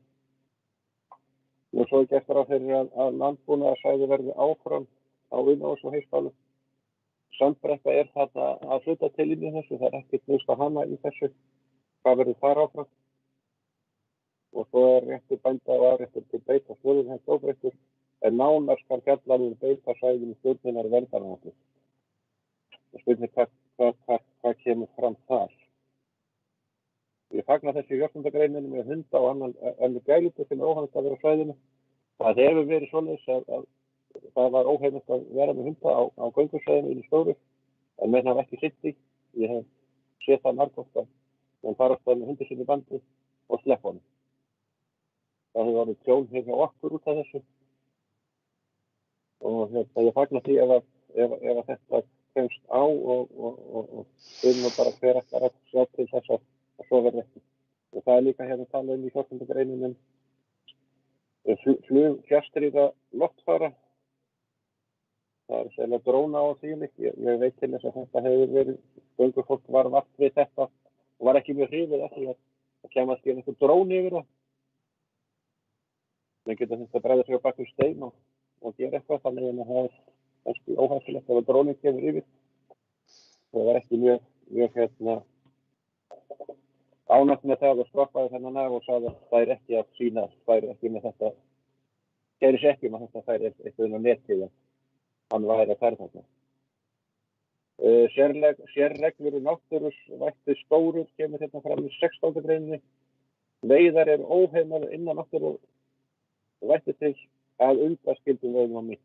Þarna hefur náttúrulega tíðkast að vera rjúpnaveiði, væntanlega eitthvað hreindýraveiði. Þetta sem sagt óheimilt miðað við þetta. Og ég tek enn aftur fram að ég tek þetta sé mikið betur komið í höndum heimamanna heldur en stofnunar. Takk. Þakka fyrir þetta, Jakob. Sveitarstjórnarfulltrúi Þröstur Jónsson hefur beðið orðið. Gjörðu svo vel, Þröstur. Já, forseti, aðrir fundarmenn, ekki ópóslega getið tekið undir orð Jakobs með þetta og það var einmitt þetta sem ég ætlaði að tala og hann er búin að taka það með stæðu og það kannski sýni það hvað heimamenn eru betur til þess fallin en aðrir að hann býr þarna miklu nær en ég og hann telur upp miklu fleiri aðri heldur en ég var búin að sjá, þannig að það er bara ágætist dæmi það að heimamenn hafa bestu innsýnina. Eins og ég nú fylgjandi því að yfirhöfuð að náttúran sé varin og vel hana gengið að þá svona sé ég ýmsa hnökra á þessu og fyrsta sem að kannski ég rek augun í það hvað svæðið í upphafi tekið stórt. Ég hef nú frekar vilja sjá bara að stóruðurinn ein og sér og svona nánast umhverfi væri tekin fyrst og svo getur menn séð til með að hvort það þyrfti að stækka þetta. Það er jú fyrst og fremst hún sem skiptir þarna máli.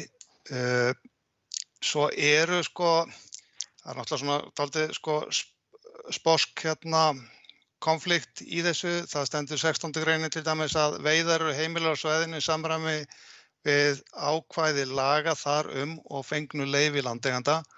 En í 14. greininni stendur ávallt skal fara eftir merktum leiðum og skipulögðum stígum þar sem þessi kostur. Hvað á rjúpnaveiði maður að gera þarna?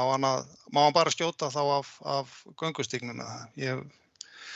Sem ég sjái rjúpnaveiðimenn fara eftir þessu og hvernig menn ætla að fylgja svona eftir. Aðeins líka varðandi 16. grein og Jakob kom að því varðandi veiðar og mink eru leyfðar semst inn í stórurinni. Það er ekki tekið, ég nautum það svolítið, það er ekki tekið á reðar. Refur vandamál, hann verður bara að segja þess að hann í vexti og þannig að þarna virðist eiga að búa til einhvers gríðarsvæði fyrir ref. Nú veit ég ekki hvað er mikið að refi í stórurinni, ég hef séð refi í stóru þannig að einhver refur þar.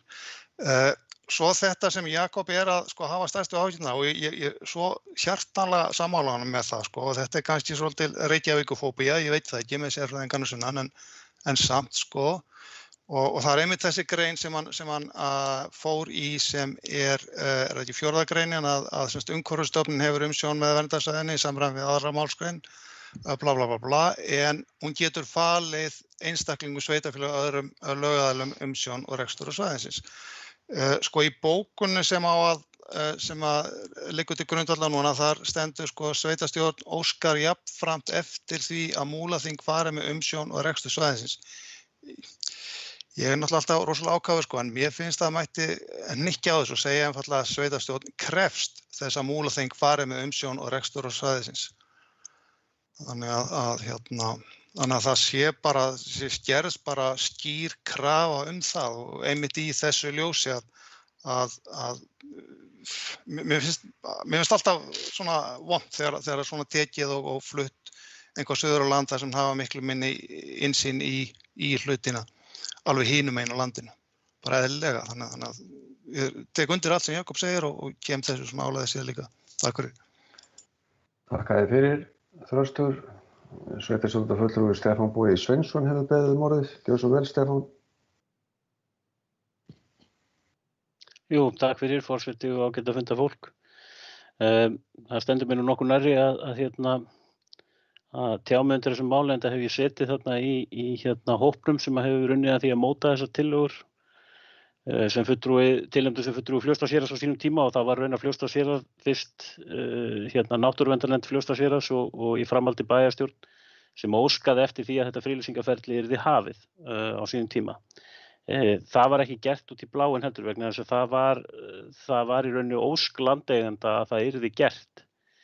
Og þá fyrst og fremst þetta var verið að tala landeigendur að Hrafnabjörgum þar sem að stórurð og fulltrúar landeigenda þar hafa setið í þessum starfshópi líka og tekið mjög virkan þátt í mótun skilmálana. Í vinnunni kom í ljós og það var reyndar ágætt, það voru kynnt að þessu frumdrög og þá kom fram ábending það að það væri svæði sem að lægi innan Sandbrekkuland sem að væri skynsamlegt að hafa með í þessu ferli og í framhaldinu var haft samband við landeiganda Sandbrekku sem að var viljugur til þess að koma að þessu og hann hefur sömuleiðis setið í hópnum og komið að mótun þessara skilmála og sá hluti Sandbrekkuland sem er þarna inni, það er nú svona bara, það er eiginlega það sem að kannski gerir, það er svona bara til að tryggja það að Urðardalurinn allur sé inni og þann mörksvæði sem séu á toppi fjallsins að innanverðu þannig að allur Urðardalurinn sé ábyggilega inni á þessu svæði. Þannig að það er alveg ljóst að landeigendur bæði hafa haft til þessu vilja og að þetta yrði friðlýst og jafnframt tekið mjög virkan þátt í mótun skilmálana og margar breytingar gerðar frá upprunalegum drögum til að koma til móts við þeir sjónarmið sem að þeir settu þetta fram. Það var svolítið, af hverju er verið að friðlýsa svæði? Stór hluti af ástæðunni fyrir því að með því að þá fá menn stjórntæki. Það kom fram í máli Jakobs Sigurðssonar sveitarstjórnarfulltrúa hér áðan að það hefði til dæmis verið bannað að vera með lausa hunda á gönguleiðinni í Stórurð. En ég efast það að það bann hafi byggt á nokkrum heimildum þannig að það var enginn til að framfylgja því. Með því að það sé komið í svona skilmála, þá hafa landverðir sannarlega möguleikan á því að framfylgja þessu banni. Og það í rauninni á við alla þá þætti sem að menn fóru svo sem að hafa áhyggjur af í tengslum við auknar vinsældir Stórurðar sem áfangastaðar. Bæði það bara einfaldlega geta loka tilteknum gönguleiðum ef að ágangurinn væri slíkur að náttúrulega til skemmdum og svo þættir eins og til dæmis umferð dróna sem að er engin leið sem að ég veit allavega í íslenskri löggjöf til þess að banna nema inni á einmitt friðlýstu svæði, þá er hægt að setja slíka skilmála eins og verið að gera þarna. Þannig að menn horfa upp á landsvæði sem að er undir það er mikill ágangur og bersýnilega vaxandi og það þarf að ná tökum á þessu til að geta stýrt þessu þannig að náttúran býð ekki skaða af. Og þetta er það sem að landeigandunum sáu og þess vegna voru landeigandunum tilbúin til þess að ganga inn í þessa vinnu af því að þeim eru þetta annt svæðið og vilja ekki sjá það drabbast niður. Svæðið er tvískipt eins og hefur nú komið svo sem fram þetta er náttúrulega náttúruvætti Stórurð eru þetta það sem er kannski verndað fyrst og fremst og mest af því að það er svona, það er aðal inn á þessu svæði og það eru auðvitað ákvæði eins til dæmis veiðibannið og fleira. Það var skoðað og það hefur verið leitað álits félags leiðsögumanna með hreindýraveiðum, það hefur verið skoðaði fellipunktar, það hefur ekki verið hreindýraveiðurinn í Stórurð. Stórurðin sjálf, náttúruvættið. Svona ég veit ekki hversu mikið rjúpnaveiði hefur verið þar, en vissulega innan verndarsvæðisins, enda eru veiðar ekki bannaðar innan verndarsvæðisins.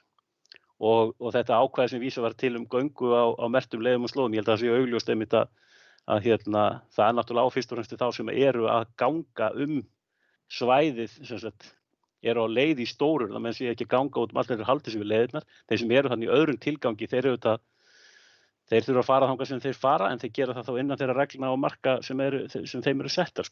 Og ég held að það sé ekki vandamál. En aðeins út frá þessu að það sé einhvern veginn verið að taka störf í burtu. Nú er það þannig að Umhverfisstofnun er með starfsstöðvar víða land, til dæmis þeir starfsmenn, ég held að ég hef ekki unnið með einum einasta starfsmenn Umhverfisstofnunar af þessu verkefni sem er frá Reykjavík. Þetta eru starfsmenninni hér fyrir norðan okkur og svo svæðislandvörðurinn á Austurlandi. Og þannig að jafnvel þó það færi svo að það eru landverðir Umhverfisstofnunar sem að sæju svæðið, að þá væri það ekki verið að flytja inn störf suður. Það eru störf sem Umhverfisstofnun kemur þá á fót hér á Austurlandi.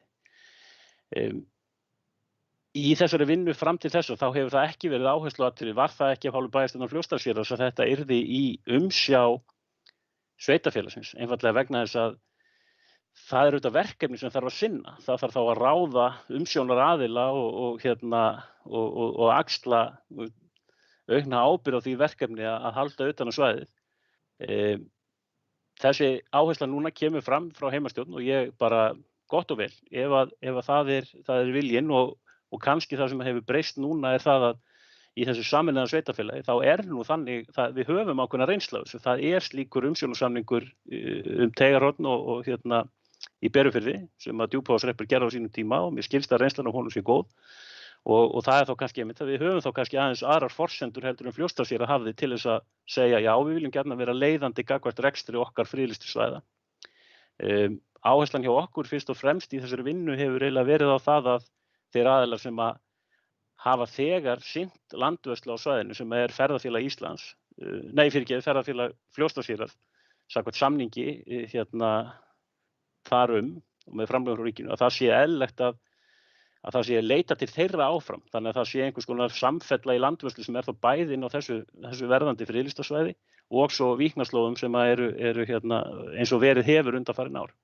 Þannig að þetta er bara, ég segi svo sem þetta er bara gott ef að sveitarstjórn er samstíga í þessu að við viljum feta þessa slóða að vera með taka aukna ábyrgð á rekstri okkar friðlýstu svæða, þá er það bara hið besta mál, en ég legg hins vegar áherslu á það að það gæti mögulega best verið gert einmitt með því þá að semja við ferðafélagið áfram þetta verkefni eins og verið hefur.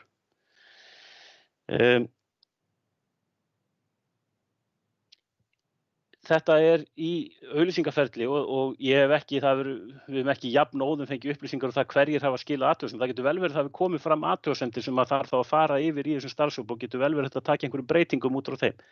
En ég get hins vegar sagt að það hafði ekki komið áður og við fórum í töluvert samráð, bæði töluðum beint við og starfsfólk Umhverfisstofnunar hafði samband við aðila sem að tengdust þessu svæði með ýmsum hætti og það hafði ekki komið veigamiklar athugasemdir, til dæmis ekki frá veiðifélaginu þó að þetta hafi vissulega verið nefnt með selinn þarna í Ósnum og ef að þetta verður alvarlegt vandamál þá eru leiðir til þess að taka á því en það er eins og ég segi, það kemur í ljós hvort að athugasemdir eru mjög miklar og ég svo sem bara hvet til þess að ef ég man rétt til 15. janúar sem hægt er að skila athugasemdum hver og einn getur skilað athugasemdum við þetta og þannig að það er að gera, það mun liggur mikið á hjarta að koma þeim á framfæri en ég held að heilt yfir að þá verði það ofboðslega mikið framfara spor af friðlýsa stórurðina.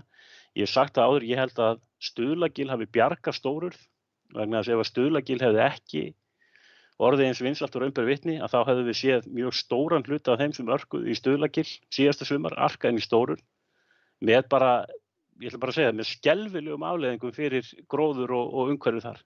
Við erum algjörlega á nippinu með það að ná þessu undir einhverja almennilega stjórn, þessu einstaka náttúruundir sem við erum með og það verður mjög góður dagur þegar það verður búið að tryggja friðlýsingu á þessu svæði og landvörslu og þannig að við getum byggt þetta upp og ég held að sé einmitt sérstaklega mikilvægt að við höfum tekið stærra svæði heldur en bara urðina sjálfa, vegna þess að það skiptir líka ofboðslega miklu máli að vel sé gengið gönguleiðirnar í og úr urðinni, þannig að það að ná þessu svona svolítið heildarpakka er lykillinn að stýringunni og að við náum utanum þennan ágang sem að er á svæðið og fer vaxandi. Ég ætla ekki að segja meira í bili. Takk. Jakob Sigurðsson hefur morðið. Vel, Jakob.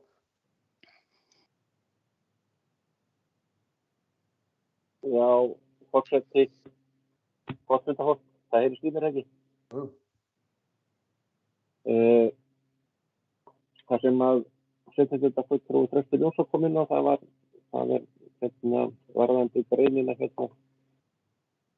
náttúruvætti stórurð, þetta er náttúrulega mjög mikilvægt líka þarna komið fram með refinn, það er ekki bara minkur og ég veit að hann er mikið þarna og þetta er náttúrulega mjög kjörland fyrir hann til að vera á. Nú, með þetta allt saman þá, eins og ég hef sagt, til að það betur komi í höndum heimamanna, þá á ég bara við það að halda utanum landi, að það sé vel gengið það.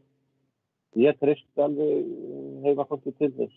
Það þarf ekkert að vera fyrir Umhverfisstofnun sem sér í dag. Þegar heimafólki getur það alveg gert það og við getum þess vegna gert einhver svona einhver svona greinagerð eins og kemur fram hér þetta þó að við höldum sjálfur til en þetta komið þennan fyrir og það svo máttast og gaman að sjá hvað kemur upp í því og hvernig það þróast. En ég að sé ekki fleiri bíl. Þetta Jakob sveitarstjórnarfulltrúi Jódís Skúladóttir hefur beðið orðið. Gjörðu svo vel, Jódís. Já, forseti og aðrir fundamenn. Ég bara á dauða mínum átti ég von en ég bara verð að taka undir hvert orð frá Stefáni Boga og honum bara algjörlega sammála í hans máli. Ég held að sé einmitt gott að horfa til Teigarholts. Ég held að það að gera sambærilegan samning við Umhverfisstofnun og nýta þá þekkingu og reynslu sem að þar til þess að ná fram þeim markmiðum sem að við viljum hafa. Mér finnst þetta og svona ýmislegt, Stefán talaði reyndar ótrúlega lengi þannig að ég nú alveg búin að sóna út með einhver atriði sem ég ætla að minnast á en varðandi selinn, ég veit nú ekki betur en hvað yfir 70% fækkun landsela á undanförnum áratugum. Það svona ýmislegt sem að við þurfum bara að horfa á varðandi veiðar, varðandi samstarfi heimamenn, þau auðvitað koma að ferlinu. Og eins og Stefán talaði hérna að þá þessi samstarfshópur þarna koma aðilar að. Og það svo hættulegt og við eigum nú eftir að taka á því hér á eftir að grípa á lofti, allt verður bannað, allt verður til Reykjavíkur, allt verður alveg skelfilegt fyrir sveitarfélagið. Þetta snýst ekki það. Það verður ekki bæði haldið og sleppt. Við getum ekki bæði ætlað að byggja hér upp ferðaþjónustu, byggja hér upp innviði á þeim perlum sem við eigum ef við erum ekki tilbúin til að taka ábyrgð á þeim og vinna það vel. Og ég held að svona samstarf eins og við Umhverfisstofnun sé gríðarlega bara heppilegt og þar koma heimamenn að og það verða fjölgun starfa ekki í Reykjavík. Skilurðu, mér finnst bara flott að fá þessi sjónarmið fram og að við getum aðeins verið með opinn huga þegar það kemur að náttúruvernd. Ef einhver segir orðið náttúruvernd, þá fer fólk upp á afturlappirnar og heyrir ekkert nema mér verður bannað að gera allt. Það ekki þannig og það kemur hvergi fram í þessu máli. Að allt verði bannað, fólk geti ekki gengið fólk geti ekki veitt, fólk geti ekki smalað. Þetta ekki þannig. Takk fyrir. Takk fyrir þetta, Jódís. Sveitarstjórnarfulltrúi Eyþór Stefánsson hefur beðið orðið. Gjörðu svo vel, Eyþór. Já, forseti og annað fundafólk. Mér langar bara aðeins það sem eitt af því sem mér finnst allavega að skipta máli í þessu að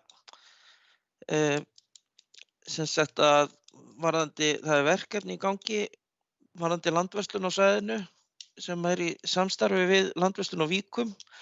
Ég held að sé nú ekki Ferðafélag Íslands sem ekki bara Ferðafélag Fljótsdalshéraði, heitir það ekki, sem rekið með styrkjum og það einstakt held ég á landsvísu með það.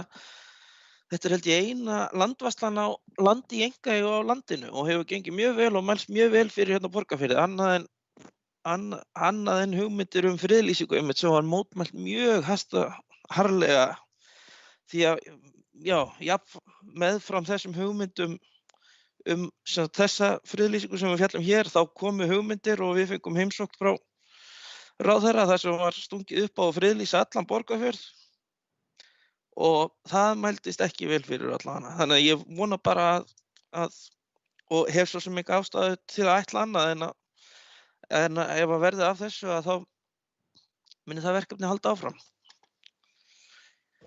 Jakob getur leiðrétt mig að ég var að fara með eitthvað fleipur, en ég vona ekki, takk. Þakka þér fyrir Þór. Sveitarstjórnarfulltrúi Vilhjálmur Jónsson hefur beðið orðið. Gjörðu svo vel, Vilhjálmur. Forseti og fundarmenn, bara fara örstutt yfir umfjöllun heimastjórnarinnar í málinu. Heimastjórnin horfði svona til aðdraganda málsins, einkum þessa frumkvæði sem hafði verið á heimavelli hvað varðaði undirbúning málsins.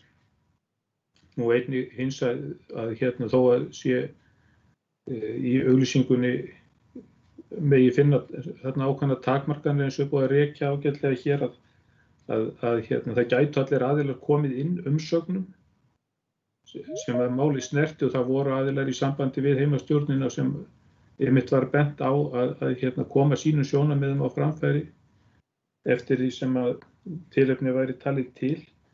Varðandi umsjónina og starfsemin á svæðinu, þá var það bara ráðandi sjónarmið í heimastjórnina að heimamenn væru betur til þess fallnir og hefðu með þessu meiri áhrif á svæðið og þá mögulega þróun og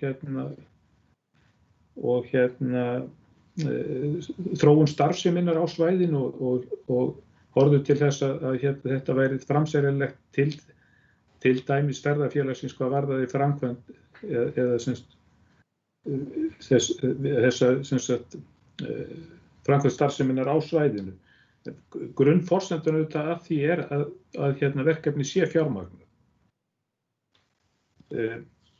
Nú síðan kannski bara örstutt auglýsingun og þessa umfjöllun, það svona heilt yfir kannski fannst mannum ákveðið meðalhóf í auglýsingunni efnislega, og síðan auðvitað þarna jákvæði kostir hvað varðar vöktun og verndun, fræðslu, og það yrði unnið svona heildstætt meira með svæðið kannski heldur en að gerðist ef það væri ekki eitthvað sem form sem að í þessari auglýsingu eða reglum felst. Takk fyrir. Þakka þér fyrir, Vilhjálmur. Sveitarstjórnarfulltrúi Þröstur Jónsson hefur beðið orðið í annað sinn. Gjörðu svo vel, Þröstur. Já, forseti, aðrir fundarmenn. Ég ætla nú að byrja að þakka Stefáni Boga fyrir mjög góða yfirferð á þessu, og hann má eiga það núna að hann svona svolítið sneri skoðun mínum. Ég hef kannski gert það sem heitir að skjóta fyrst og spyrja svo, sko. Jafnframt það sem að Jódís sagði, ég svona tek undir það og legg einmitt áherslu á það að svona friðunaraðgerðir mega aldrei vera sem sagt upphafið að einhverju sem verður allt bannað. Ég skal alveg afsættast á það eftir að hafa hlustað á Stefán, þetta svæði sé þetta stórt, og ég sé náttúrulega líka einn handleik í þessu, og það er gönguleiðin út í Stapavík, hún náttúrulega lendir inn á þessu verndarsvæði líka, og þannig að það er hægt að hafa kontról á henni líka, og þar er að aukast mjög trafík, bara virkilega mikið, og þannig að ég skal bara éta ofan í mig aðeins með þetta, með stærðina á svæðinu, og geri það hér með, en hitt hins vegar með framkvæmdaraðilann, ég ætla bara að leggja áherslu aftur. Mér finnst að við eigum að kveða bara svolítið sterkt á orði. Umhverfisstofnun ætlar væntanlega fjármagna að dæmið, og þannig að sá sem sér svæðið eins og stendur þarna, hann er þá bara væntanlega sé verktæki hjá Umhverfisstofnun. Þannig að sveitarfélagið annaðhvort geti gert þetta sjálft eða þá hafi kontróli á því hverjum það er framselt til, hvort það er ferðafélagið eða þessi kosti sem Stefán var að nefna. Þannig að svo bara aðeins nikki á því að þá finnst mér að þetta orð að koma þarna krefst í staðinn fyrir Óskar til þess að bara gera það alveg klárt hver viljinn er. Takk fyrir.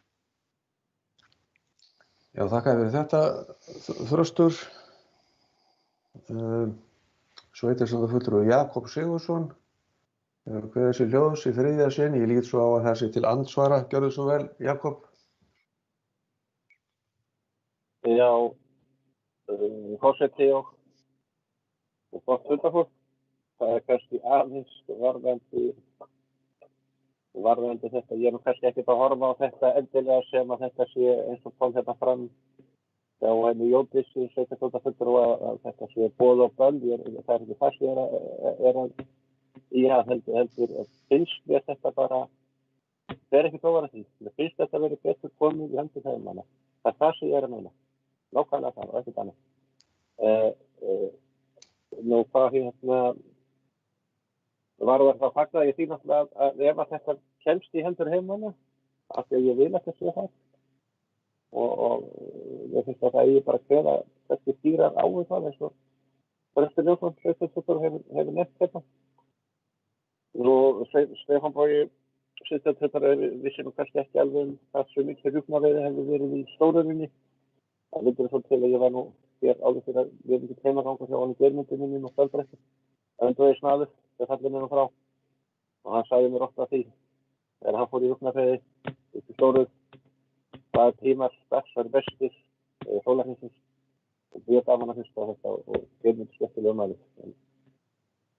En ég ætla bara að fagna því og leggja áherslu á það að þetta komist í hendur heimamanna. Takk.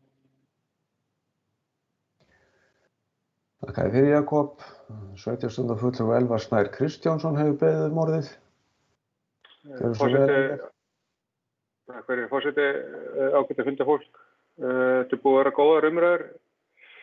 Mér langar bara rétt að hnykkja á varðandi fjármagnarliðin, eins og við komum fram að Umhverfisstofnun mun fjármagna þetta verkefni og hvert sem því verður framselt, að það verður þá tekið inn í þá allir liðir sem að koma að því. Mér langar að nefna sérstaklega til dæmis úr 16. greininni stefnt skal á útrýmingu minks. Ferðafélag eru væntanlega ekki að fara að sinna þeim lið. Ef það á að gera það einhverju viti, þá er það ekki ódýr liður. Þannig að það er alveg svona þættir sem þarf að huga vel að þegar að vera að tala um að fjármagna þetta. Takk. Takk fyrir Elvar. Eru fleiri sem vilja kveða sér hljóðs undir þessum lið? Sveitarstjórnarfulltrúi Stefán Bogi Sveinsson hefur beðið um orðið. Gjörðu svo vel, Stefán. Já, takk fyrir forseti og ágætt að funda fólk. Ég ætla að reyna að vera stuttorðin núna svo að allir sveitarstjórnarfulltrúar haldi meðvitund undir ræðunni. Það er bara margt einmitt gott sem að hér hefur framkomið og þetta er auðvitað þannig að þessu verkefni er ekki lokið með einhverju samþykkt okkar hér af því að þá eftir einmitt að hópurinn sem þetta starfar á eftir að koma saman og fara yfir þær athugasemdir sem kom inn og ég segi það nú bara hér að jafnvel þó að það kom nú ekki fram kannski umsögninni þá fer ég með þessa umræðu sem veganesti og það er ágætt og ég hef svo sem heyrt í öðrum líka sem að tala sérstaklega rjúpnaveiðina í Stórurð og hugsanlega refaveiðina að þetta sé eitthvað sem að þyrfti að skoða nánar og það er ekkit loku fyrir það skotið að það sé hægt að breyta þessum skilmálum eitthvað ef að þannig vill til og eins þetta með það að það sé vilji sveitarfélagsins að fara með rekstur svæðisins. Það er þá algjörlega skýrt með þessari bókun. Ég held að þurfi ekkert að skerpa neitt á því. Ég nú liti svo á að þetta sé nú bara svona kurteisari leið til þess að krefjast hlutana heldur en beinlínis að segjast krefjast þeirra, segja menn óski eftir því en skilaboðin eru skýr, það er þá bara vilji til þess og það eru þau skilaboð sem ég fer með mér þarna inn. Það útheimtir auðvitað það að það sem að tekur við er þá samningagerðin meðal annars á fjármögnun og þess áttar. Þetta verður aðeins öðruvísi heldur en ef þetta er í höndum Umhverfisstofnunar sem að sækir þá peninga ár fyrir ár, væntanlega myndum við vilja aðeins lengri samning og svona kveðið á fjármögnun og tiltekin verkefni og það verður bara gaman held ég að vinna að því og eins og segi við búum nú að því innan sveitarfélagsins að hafa reynsluna frá Teigarhorni sem ég held að muni nýtast okkur mjög vel inn í þá vinnu. Þannig að þetta er, eins og fyrir segir, það verður góður dagur þegar þessu verkefni verður lokið. Takk. Takk fyrir Stefán. Mælendaskrá er ennþá opin ef að fleiri vilja taka til máls undir þessum lið. Ef það er ekki, þá berum við upp tillöguna eins og hún liggur fyrir. Sveitarstjórn tekur undir með heimasíðu Fljótsdalshéraðs og gerir ekki athugasemdir fyrirliggjandi tillögu að friðlýsingu vettarsvæðis norðan Dýrfjalla og náttúruvættisins Stórurðar og samþykkir hana fyrir sitt leyti. Sveitarstjórn óskar jafnframt eftir því að Múlaþing fari með umsjón og rekstur svæðisins. Þetta sem sagt tillagan eins og hún liggur fyrir. Nú veit ég ekki hvort stefnir í atkvæðagreiðslu hjá okkur en hreyfir einhver andmæli með þessu? Það ekki.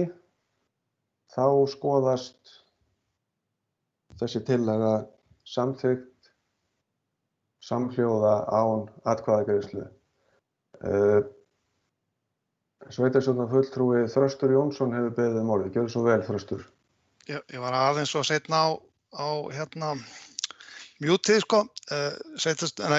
Forseti, aðrir fundamenn, sko. Ég ætla bara að gera grein fyrir atkvæði mínu að ég samþykki þetta svona með því fororði að eins og Stefán Bogi kom svo vel á orði að þetta væri bara kurteisari leið til að segja að við krefjumst, þannig að með það veganesti þá er ég bara sáttur.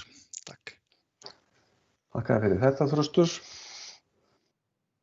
Og þá höfum við lokið 7. lið og þá kemur að lið 8 sem aðalskráning fornminja í Sameinuðu sveitarfélagi. Fyrir liggur erindi Fornleifastofnunar Íslands varðandi aðalskráningu fornminja í Sameinuðu sveitarfélagi þar sem stofnunin óskar eftir viðræðum við Múlaþing þetta verkefni. Og tillagan sem liggur fyrir fundinum eftirfarandi. Sveitarstjórn Múlaþings samþykkir að vísa erindi Fornleifastofnunar Íslands til umhverfis- og framkvæmdaráðs Múlaþings til frekari úrvinnslu og afgreiðslu. Og orðið laust undir þessum lið ef einhver vill. Ætli enginn að taka til máls og hreyfi enginn andmælum, þá lítið svo á að þessi tillaga hún sé samþykkt samhljóða án atkvæðagreiðslu. Þá komið að lið 9, svæðisskipulagsnefnd sveitarfélaganna á Austurlandi.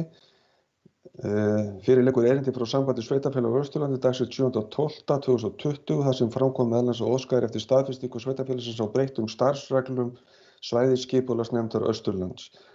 Breytingar eru annars vegar vegna sameiningar sveitarfélaga á svæðinu og hins vegar snúa þær að umsjón við þeirri vinnu sem framundan og eftirfarandi tillaga liggur fyrir að tillögu byggðarráðs Múlaþings samþykkir sveitarstjórn fyrirliggjandi tillögur að starfsreglum fyrir svæðisskipulagsnefnd sveitarfélaganna á Austurlandi. Orðið laust undir þessum lið. Hyggist enginn taka til máls, þá þetta borið undir fundinn og ef enginn hreyfir andmælum, þá lítum við svo á að þetta sé samþykkt samhljóða án atkvæðagreiðslu og höldum áfram í lið 10.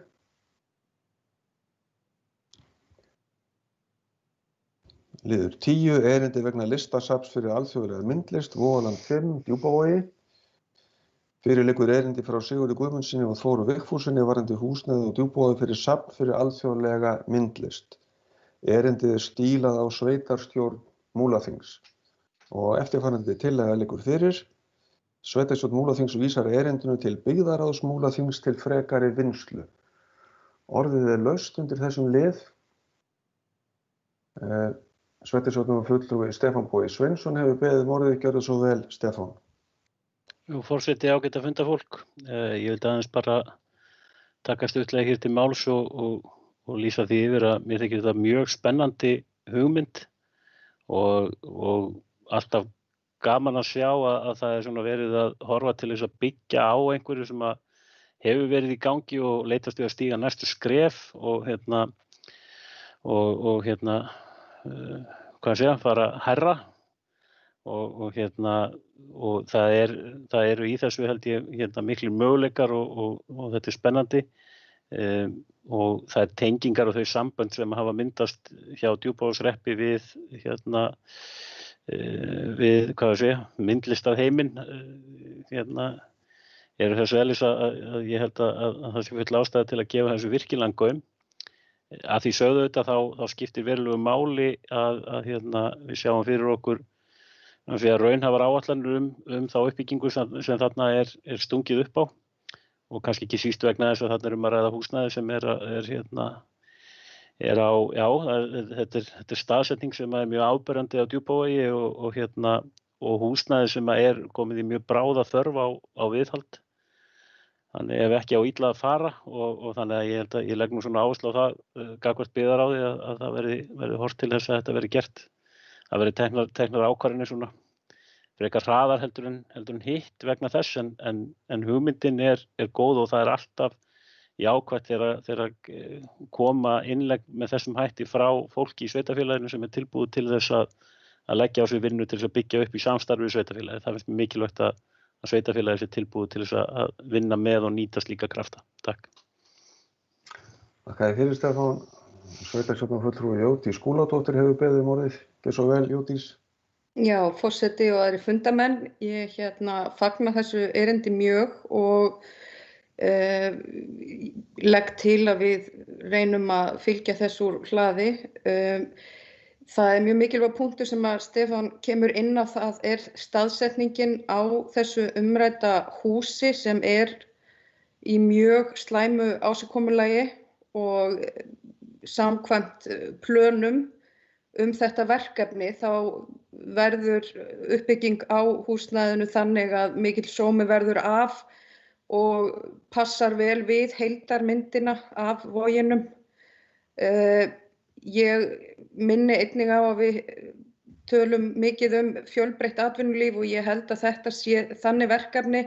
Þetta verður sjálfseignarfélag sem að mun ekki og þeir lögðu á það mikla áherslu. Þeir komu Þór og Sigurður á fund heimastjórnar og fóru vel yfir þessi mál að þeir lögðu á það mikla áherslu og það er ekki ætlast til þess að rekstur eða fjármagn komi frá sveitarfélaginu til að standa straum af kostnaði við þetta verkefni.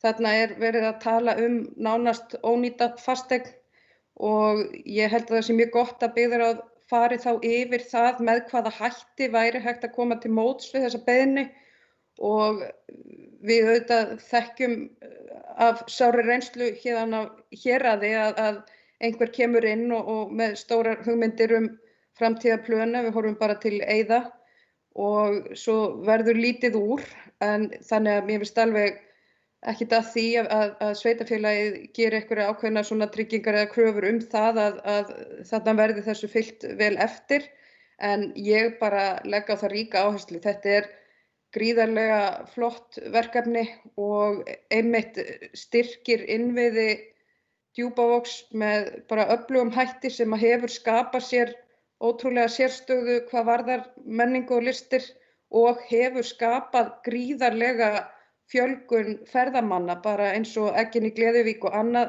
að Djúpivogur er búin að setja sig í sérstöðu varðandi það og þetta er bara partur af áframhaldandi uppbyggingu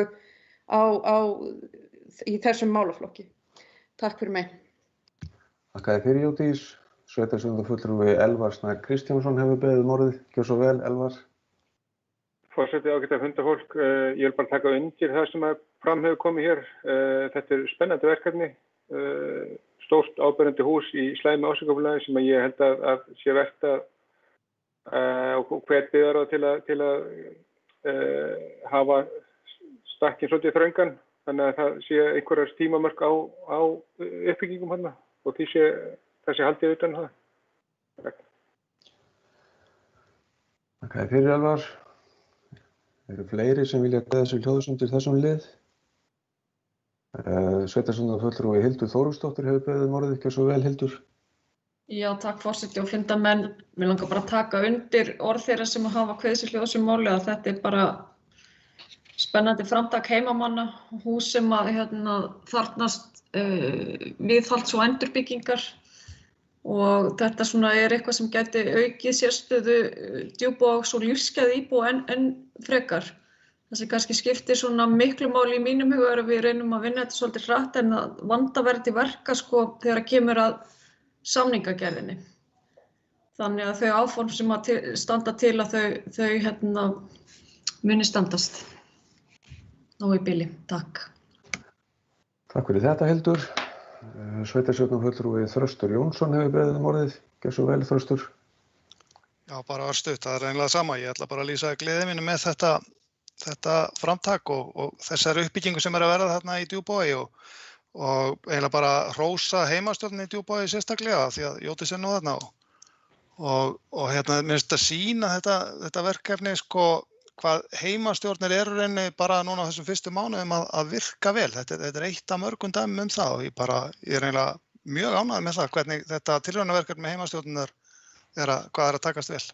Takk fyrir. Takk fyrir þetta, Þröstur. Orðið er ennþá laust. Ef einhver nýtar sér það. Ef það er ekki, þá liggur tillagan fyrir og er eftirfarandi. Sveitarstjórn Múlaþings vísar erindinu til byggðarráðs Múlaþings til frekari vinnslu. Ef enginn hreyfir við þessu andmælum, þá lítið svo á að þetta sé samþykkt samhljóða án atkvæðagreiðslu. Þá höldum við áfram og förum yfir í lið 11 á dagskránni sem er áskorun varðandi framboð grænkera fæðis í skólum. Fyrir fundinu liggur áskorun til sveitarfélaga skýr markmið varðandi framboð grænkera fæðis í skólum ásamt sambærilegri áskorun til allra leik- og grunnskóla landsins frá samtökum grænkera á Íslandi. Og eftirfarandi tillaga hefur verið lögð fram.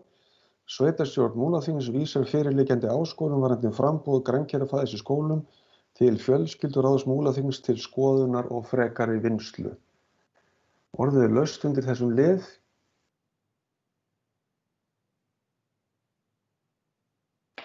Sveitarstjórnarfulltrúi Þröstur Jónsson hefur beðið orðið. Gjörðu svo vel, Þröstur. Já, ég eiginlega veit ekki alveg hvað ég á að byrja með þannig lið. Ég naut dálítið mikið hann og ég eiginlega spyr mig sko hvernig stendur á þessi liður komin inn á dekk hjá sveitarstjórn.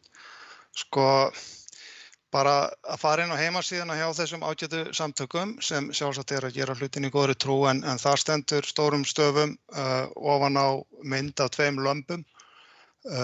Veganismi er lífsháttur þar sem leitast við að útiloka og forðast eftir fremsta megni hagnýtingu og ofbeldi gagnvart dýrum, hvort sem það á við fæðu, fatnað, skemmtun eða aðra neyslu. Og svo er mynd af 2 fallegum hvítum lömbum í bakgrunn. Sko, í þessu er ofboðslegur tvískinnungur. Fyrsta lagi finnst mér þetta vera, ég bara segja alveg svo, mér finnst það vera svona forsjárhyggja að senda þetta hér inn og í öðru lagi þá finnst mér alveg rosalegur tvískinningur í þessu vegna þess að þarna vera að náttúrulega hvetja til sem er kannski sjálfsög ágætt aukins sem sagt framboðs á grænmeti og ávöxtum en hafa ber í huga það og það er til þess nefnt að það sé til þess að minnka svo kallað kolefnisfótspor.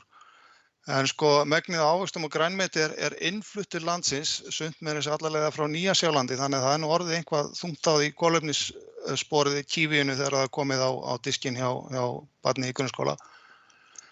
Mér finnst það líka þetta kemur hérna inn í samfélag sem að einn aðal grunnatvinnuvörun er landbúnaður og hérna ég sæi samtök bænda fara að senda svona inn að að skora á sveitarstjórn að koma því til skólan að borða meira lambakjöt eða drekka meira mjólk.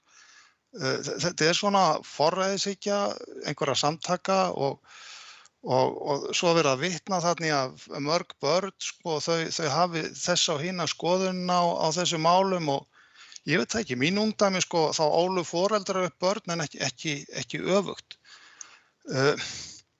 Ég veit ekki alveg hvað hún segir þetta og þetta kemur inn á þessa viðkvæma umræðum þessi loftslagsmál, ég nú svo sem tjáð mig áður það og ekki orðið til smá deilna en þetta er að verða eiginlega, ég veit ekki hvað að segja, svo kallar loftslagskvíði komin hjá börnum, þetta er eins og himinn og jörð sé að hrynja og þetta snýst það og þessi versnins krakka nú bara, ekki geta borðað neitt nema bara eitthvað gras, ég veit ekki hvað.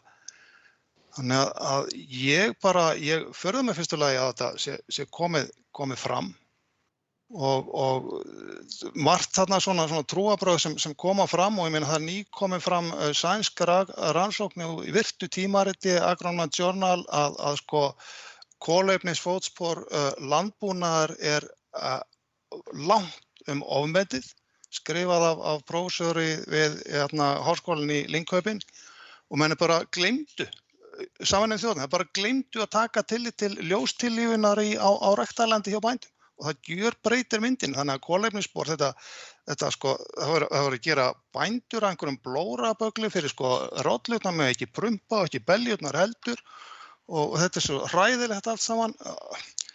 Sko, ég ætla bara að gera það hér sko, að ég bara rís svolítið upp fyrir sko bændur í þessu tilfelli vegna þess að mér finnst það ganga of langt og sérstaklega þetta kemur hér inn í þetta sveitarfélag þar sem þessi grunnatvinnuvegur er og ég ætla bara að gera grein fyrir atkvæða mínu strax sko, ég ætla annarkot að greiða atkvæða á móti þessu að þetta valdi áfram eða sitja hjá, ég er ekki alveg búin að gera upp sé til hvernig umræðan verður, en takk fyrir í bili. Þakka þér fyrir Þröstur. Sveitarstjórnarfulltrúi Jódís Skúladóttir hefur beðið orðið. Gjörðu svo vel, Jódís. Forseti og aðrir fundarmenn. Já, ég ætla nú ekki að fara út í loftslagsumræðuna núna en að sama skapi þá finnst mér sko það sem kemur frá þessum samtökum upplifi ég nú ekki sem svona harkalega yfirgang, mér finnst nú frekar bara að við getum horft til þess að þarna verið að hvetja til þess að það sé boðið upp á grænkerafæði fyrir börn í skólum.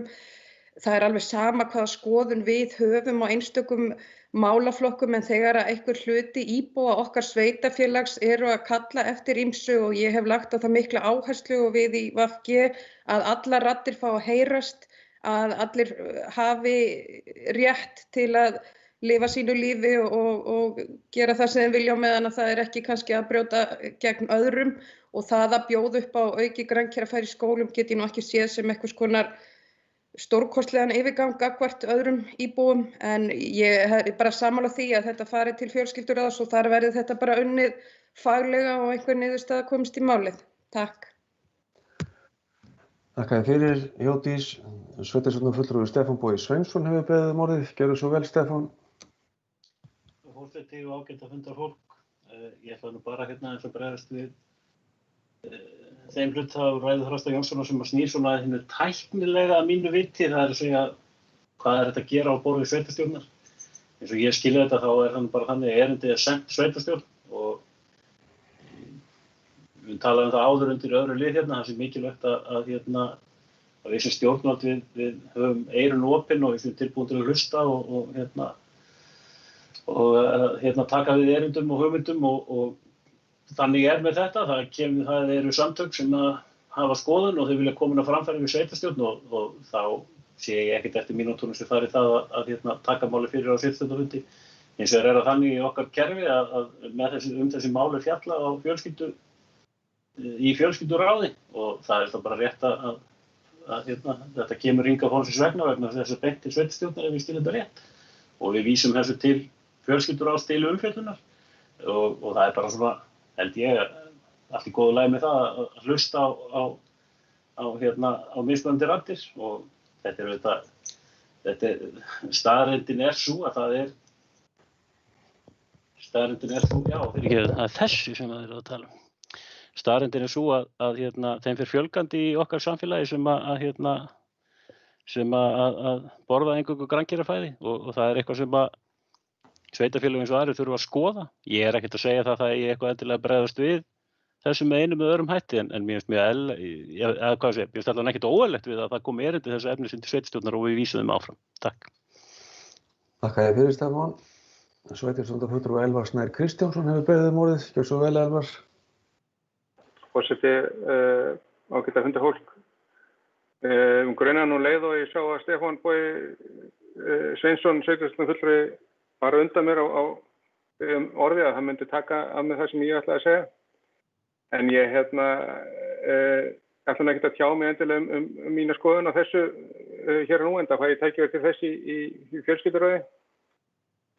En ég held að hvort að þessi komin að borð til okkar sé einmitt eins og Stefán kom inn á að það er ekki forseta sveitarstjórnar eða einhvers annars að handvelja kannski hvað fer inn svona að þessu leyti myndi ég segja að Ég held að það er bara okkar þá að hafna þessu hér og nú, þannig ég held að það sé bara gott að þetta sé tekið fyrir hér og hvers sem því er vísað. Takk fyrir þetta, Elvar. Sveitarstjórnarfulltrúi Jakob Sigurðsson hefur beðið orðið. Gjörðu svo vel, Jakob. Takk fyrir það, forseti og gott fundafólk. Þröstur fór nú þátti vel yfir þessi mál og ágætlega og mörguleyti sammála honum sveitarstjórnarfulltrúa Þröstur Jónssyni. Ég nú búinn að horfa á þessa mynd fyrir framan mig sem var bent á. Þetta geta kannski tjáðum mikið meira það. En ég lít nú svo á og vonast nú til þess og veit ekki annað en í mötuneyti almennt þá sé fólki nú boðið upp á það eða börnunum boðið upp á það. Þannig að ég vona það allavega að því sem boðið upp á einhvers konar velkennafæði líka. En kannski fáum við bráðlega inn bara einhvern erindi frá einhverju Petrus-samtökum Íslands. Það gæti alveg verið. Það gæti kjöp eða það verður þessu þetta. Ég þekki þannig ekki. En það verður kannski það næsta bara. En það verður líka alltaf sem tjá mig þetta. Ég held að þetta sé satt. Og til það að skólamötuneyti bjóði upp á fjölbreytt fæði fyrir börnina. Fyrir þetta samtök þess að koma því að takk. Takk fyrir, Jakob. Sveitarstjórnarfulltrúi Kristjana Sigurðardóttir hefur beðið orðið. Gjörðu svo vel, Kristjana. Já, forseti og aðrir fundamenn. Ég ætla að fagna þessu erindi. Ég reyndar tek ekki endilega undir að þetta þurfi að vera grænkjarafæði. Grænkjarafæði flokkast á undir veganisma, held ég. Þannig að ég bara veit til þess að fyrir nokkrum árum síðan voru krakkar í Fellaskóla sem voru grænmetisætur og þau borðuðu úr svokölluðum salatbar sem er ekkert rosalega, hann er fínn en það mætti alveg bæta í hann til þess að gera hann aðeins kraft meiri þar sem þungavíktin kemur meira inn á prótínfæðu sem þar er undir. Ég veit til þess að það fer mál undir fjölskyldur fljótlega ef ekki bara næsta fundi ósk foreldra. Því að þetta er bara réttur barna sem að mæta í skóla hérna. Það Varmárskóli í Mosfellsbæ. Hann er búinn að bjóða upp á þetta síðan í febrúar 2020 og ef þið farið inn á síðu sem heitir skólamáltíð.is það í mötuneyti sem er að sjá alltaf 50 eldhús og þau eru með veganfæði en það nú kannski ekki endilega það sem við erum að fara fram á núna en þannig að þetta er bara komið til þess að vera og ég er ekki að tala gegn kjöti en það mætti kannski líka mæta þessum hópi. Takk fyrir. Takk fyrir þetta, Kristjana. Sveitarstjórnarfulltrúi Þröstur Jónsson hefur beðið orðið í annað sinn. Gjörðu svo vel, Þröstur.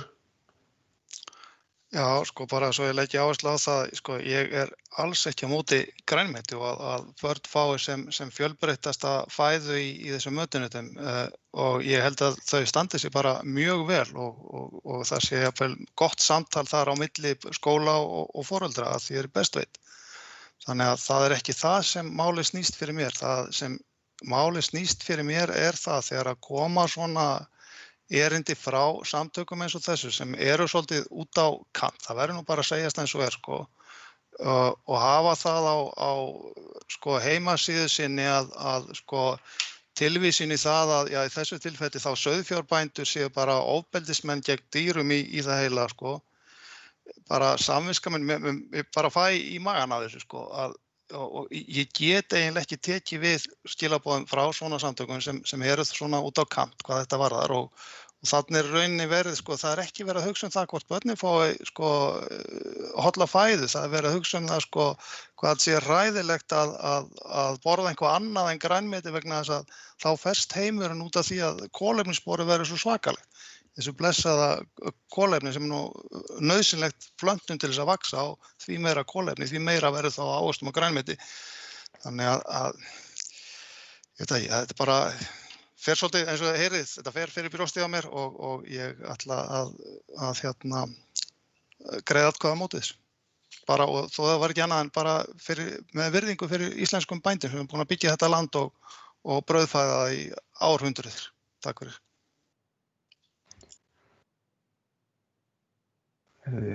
Orðið ennþá laust undir þessum lið. Sveitarstjórnarfulltrúi Stefán Bogi Sveinsson hefur beðið orðið. Gjörðu svo vel, Stefán. Forseti og ágæta fundafólk, ég vildi bara að það kemi hér fram líka að það eru líka íslenskir bændur sem að framleiða það sem er hægt að kalla grænkerafæði. Þannig að það einskorðast ekki við kjötframleiðendur að vera bóndi. Takk. Takk fyrir þetta, Stefán. Sveitarstjórnarfulltrúi Hildur Þórsdóttir hefur beðið orðið. Gjörðu svo vel, Hildur. Já, forseti og fundarmenn, ég ætla nú að hafa þetta bara örstutt. Ég held að þetta sé bara besta mál og ég held að lykilorðið hér sem að Þröstur er að reyna kannski að kjarna að við eigum að framleiða sem mest í héraði og minnka þannig kolefnissporið, hvort sem að það er kjöt eða grænmetisframleiðsla. Takk. Takk fyrir þetta, Hildur. Fleiri hafi ekki hvatt sér hljóðs og við komum þá til með að greiða atkvæði þessa tillögu. Þröstur hefur þegar tekið fram að hann komi til með að greiða atkvæði gegn þessari tillögu, en þeir sem að styðja þessa tillögu að vísa þessu til fjölskylduráðs eru vinsamlegast beðnir að rétta upp hönd. Það er 1, 2, 3, 4, 5, 6, 7. Hildur sést ekki og Berglind sést ekki.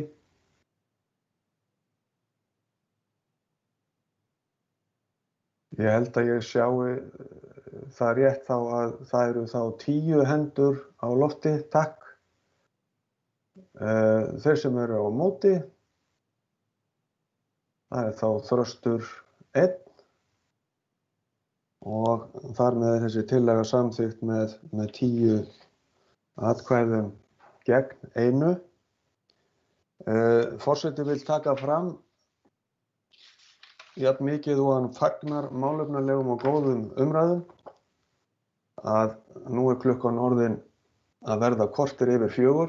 Hluti fundarmanna hér allavega er bókaður á fund klukkan 5 og ég bara bið fólk að hafa það í huga varðandi það sem eftir líður af þessum fundi, en við erum komin á mál 12 sem er umsagnarbeiðni frumvarp til laga hálendis þjóðgarð og það liggur síðan fyrir umsagnarbeiðni frumvarp til laga hálendis þjóðgarð 369. mál frá nefndasviði Alþingis og eftirfarandi tillaga liggur fyrir fundinum.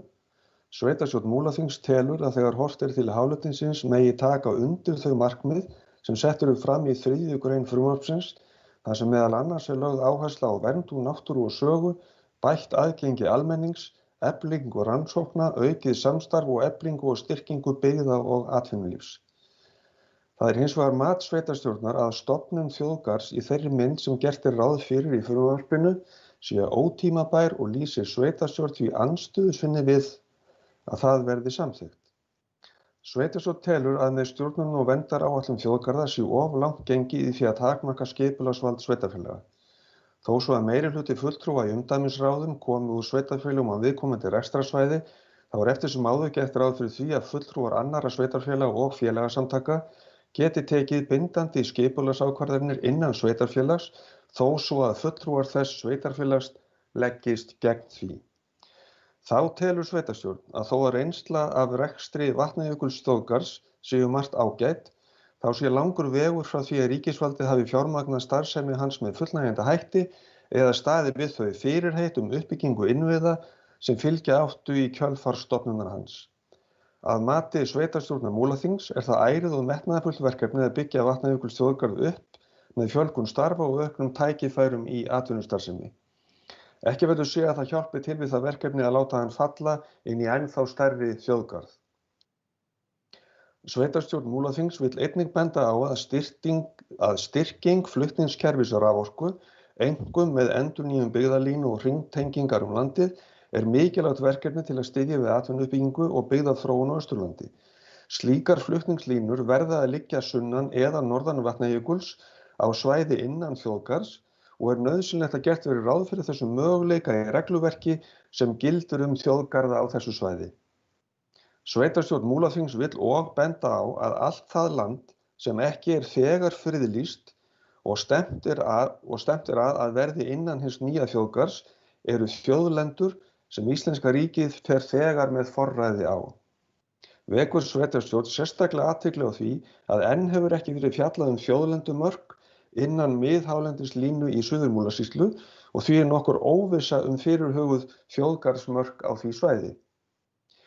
Í ljósi þess að ríkið hefur nú þegar forræði á megninu á því landi sem ræðir, telur sveitarstjórnin hins vegar nærtækt að ríkisvaldið setji aukinn kraft í umsjón þessara landsvæða og minnir á að stofnun þjóðgarðs ekki forsenda þess að ná þeim markmiðum sem greint frá hér að framan, heldur megi vinna að innbyggingu innviða og jafnvel skipuleggja landvörslu á þeim svæðum þar sem þörf á slíku á grundvelli gildandi laga náttúruvernd.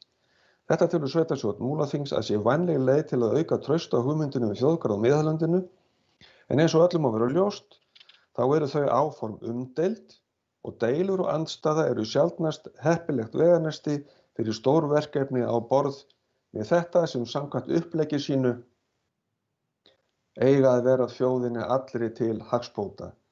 Þetta tillaga sem liggur frammi fyrir fundinum. Orðið laust og Jódís Skúladóttir hefur beðið orðið. Gjörðu svo vel, Jódís. Takk fyrir, forseti og aðrir fundamenn. Ég ætla bara að andmæla þessari bókun sem hér lögð fram af hálfu meirihlutans og ég ætla bara að fá að fara hérna yfir nokkur atriði. Ég tel að í bókuninni séu bæði rangfærslur sem bara vert sé að leiðrétta áður en málið tekið til afgreiðslu og það eru önnur atriði sem er mikilvægt að komi að. Ég vona að þið séu með heitt í bollunum og fólkið heima sé búið að poppa. Því að ég skal reyna að vera stutt orð en það er mikilvægt að fara yfir þetta. Og þá í fyrsta lagi, því haldið fram að verið sé að skerða skipulagsvald sveitarfélaga eins og frumvarpið stendur í dag. Frumvarpið hefur tekið miklum breytingum í vinnslu undanfarinna ára en eitt stærsta áhyggjuefni sveitarfélaganna í landinu var einmitt að skipulagsvaldið færi frá sveitarfélögunum. Til að koma til móts við þær athugasemdir var fellt brott ákvæði að sveitarstjórnir væru bundnar af stjórnunar- og verndaráætlun þjóðgarðsins við gerð skipulagsáætlana fyrir landsvæði innan hálendis þjóðgarðs.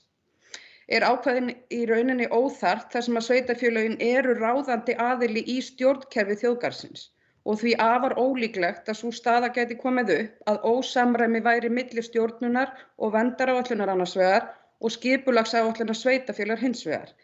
Þær áhyggjur meirihlutans að fulltrúar annarra sveitarfélaga geti tekið bindandi skipulagsákvarðanir innan sveitarfélags þó fulltrúar þess sveitarfélags leggist gegn því verða að teljast kaldar kveðjur inn í samstarf sveitarfélaga á landsvísu og ekki til þess að efla traust sambandsins á Múlaþingi.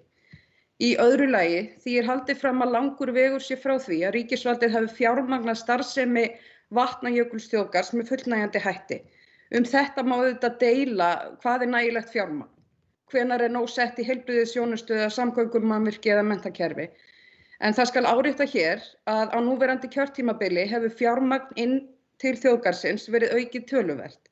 Einnig má benda á að 2 efnahagshrun hafa dunið yfir frá stofnun garðsins og hvaða stofnun hefur fengið allt það fjármagn sem vænst var í slíku árferði. Það mikilvægt einnig að benda á að þrátt fyrir miklar hrakningar nú fjárhagur Vatnajökulsþjóðgarðs á mikilli uppleið og hefur hann skilað afgangi undanfarin ár. Með sömu rökum og sameining sveitarfélaga byggir á því forskoti sem stærri einingar hafa til þess að kalla eftir fjármagni og stuðningi frá ríkinu ætti að vera ljóst að það væri akkur í því fyrir Vatnajökulsþjóðgarð að verða partur af stærri og öflugari heild.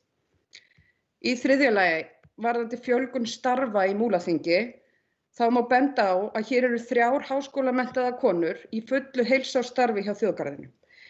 Vatnajökulsþjóðgarði sem sagt. Eitt af veikleikum Múlaþings einmitt takmörkuð tækifæri fyrir menntaðar konur. Ársverk innan þjóðgarðsins eru 50 og það munar minna.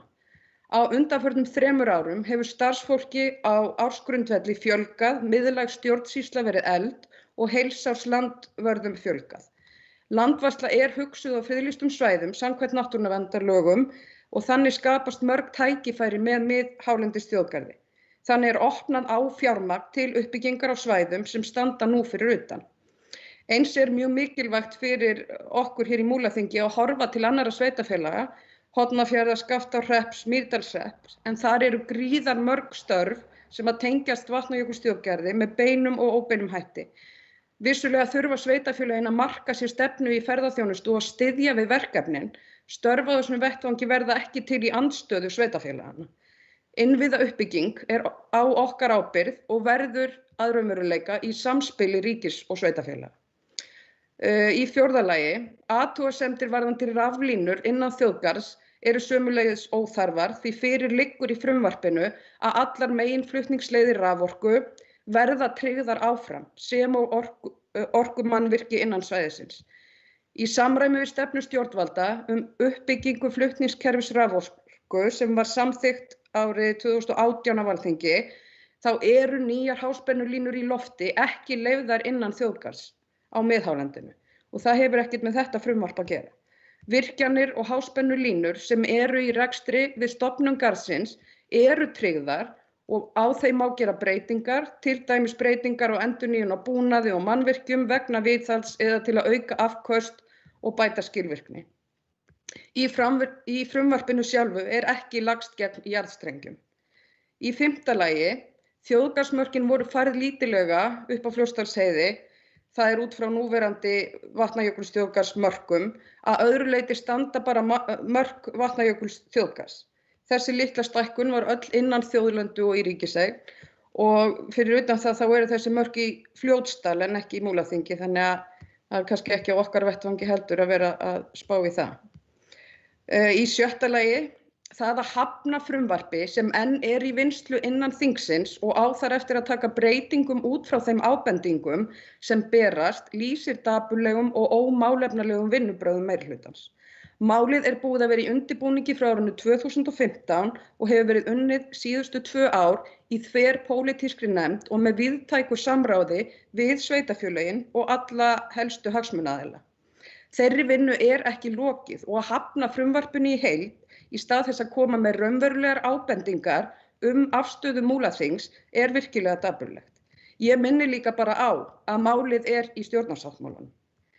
Og í 7. og síðasta lagi og að lokum, og svo ég verði nú svolítið jákvæð, þá langar mig að fagna þeim viðhorfum meirihlutans sem koma þarna fram í þessari bókun að okkur megi öllum vera ljóst að áform sem eru umdeild og í andstöðu nærsamfélagsins séu sjaldnast heppilegt veganesti fyrir stórverkefni á borð við þetta. Ég treysti því sem manneskja og íbúi í Múlaþingi að meirihlutin muni fylgja þessari stefnu sinni og horfa til þeirra 280 undirskrifta Seyðfirðinga gegn uppbyggingu fiskeldis í firðinu. Samráð og samstarf er það sem að umsagnarbeiðni þessi sem við erum að fjalla hér hálendisþjóðgarð snýst einmitt Ég legg svo fram breytingatillögu og ég veit ekki á ég að lesa hana upp eða gerir Stefán Bragason það? Vilt þú ekki lesa hana? Já, hún hljómar þá svo, breytingatillaga við bókun sveitarstjórnar hljómar svo. Sveitarstjórn Múlaþings telur að þegar horft er til hálendisins megi taka undir þeim markmið sem sett eru fram í 3. grein frumvarpsins þar sem meðal annars er lögð áhersla á verndun náttúru og sögu, bætt aðgengi almennings, eflingu rannsókna, aukið samstarf og eflingu og styrkingu byggða og atvinnulífs. Sveitarstjórn vekur athygli á skipulagsveldi sveitarfélaga og mikilvægi þess að það verði virt innan áformaðs hálendisþjóðgarðs. Þá telur sveitarstjórn að þó að reynsla af rekstri Vatnajökulsþjóðgarðs séu margt ágæt, þá hafi framan af skort verulega á að fjármagn hafi fylgt nauðsynlegri starfsemi og uppbyggingu innviða. Á liðnum 3 árum hefur orðið mikil bót á því, ráðist hefur verið í nauðsynlega uppbyggingu innviða og heilsársstöðum í Vatnajökulsþjóðgarði fjölgað verulega, nær öllum utan höfuðborgarsvæðisins.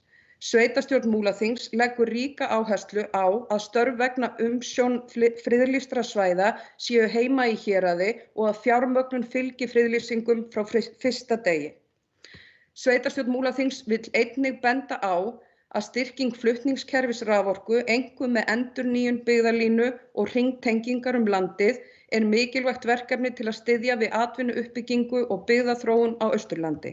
Slíkar flutningslínur verða að liggja sunnan eða norðan Vatnajökuls á svæði innan þjóðgarðs og er nauðsynlegt að gert verði ráð fyrir þessum möguleika í regluverki sem gildir þjóðgarða á þessu svæði.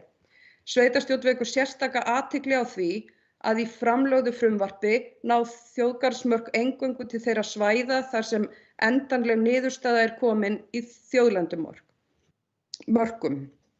Í ljósi þess að ríkið hefur nú þegar forræði að verulegu leyti á því landi sem ræðir á hálendi Austurlands, þar sem á eftir að ljúka vinnu við þjóðlendumörk á Austursvæði, þá leggur sveitarstjórn áherslu á að þeirri vinnu verði hraðað sem kostur er, svo hægt verði að taka frekari afstöðu til mála er varðar möguleg mörk hálendis þjóðgarðs á hálendi Austurlands sem snýr að Múlaþingi. Ég legg fram þessa breytingatillögu og þið heyrið að hún tónar mjög vel við þá bókun sem fram var komin, en við erum þá ekki að hafna frumvarpinu í heild, heldur að koma með málefnalegar ábendingar og rök frá okkar sveitarfélagi og svona kröfu að ákveðnir málaflokkar verði betur unnir. Og ég hef lokið máli mínu, takk. Takk fyrir þetta, Jódís. Orðið er laust undir þessum lið.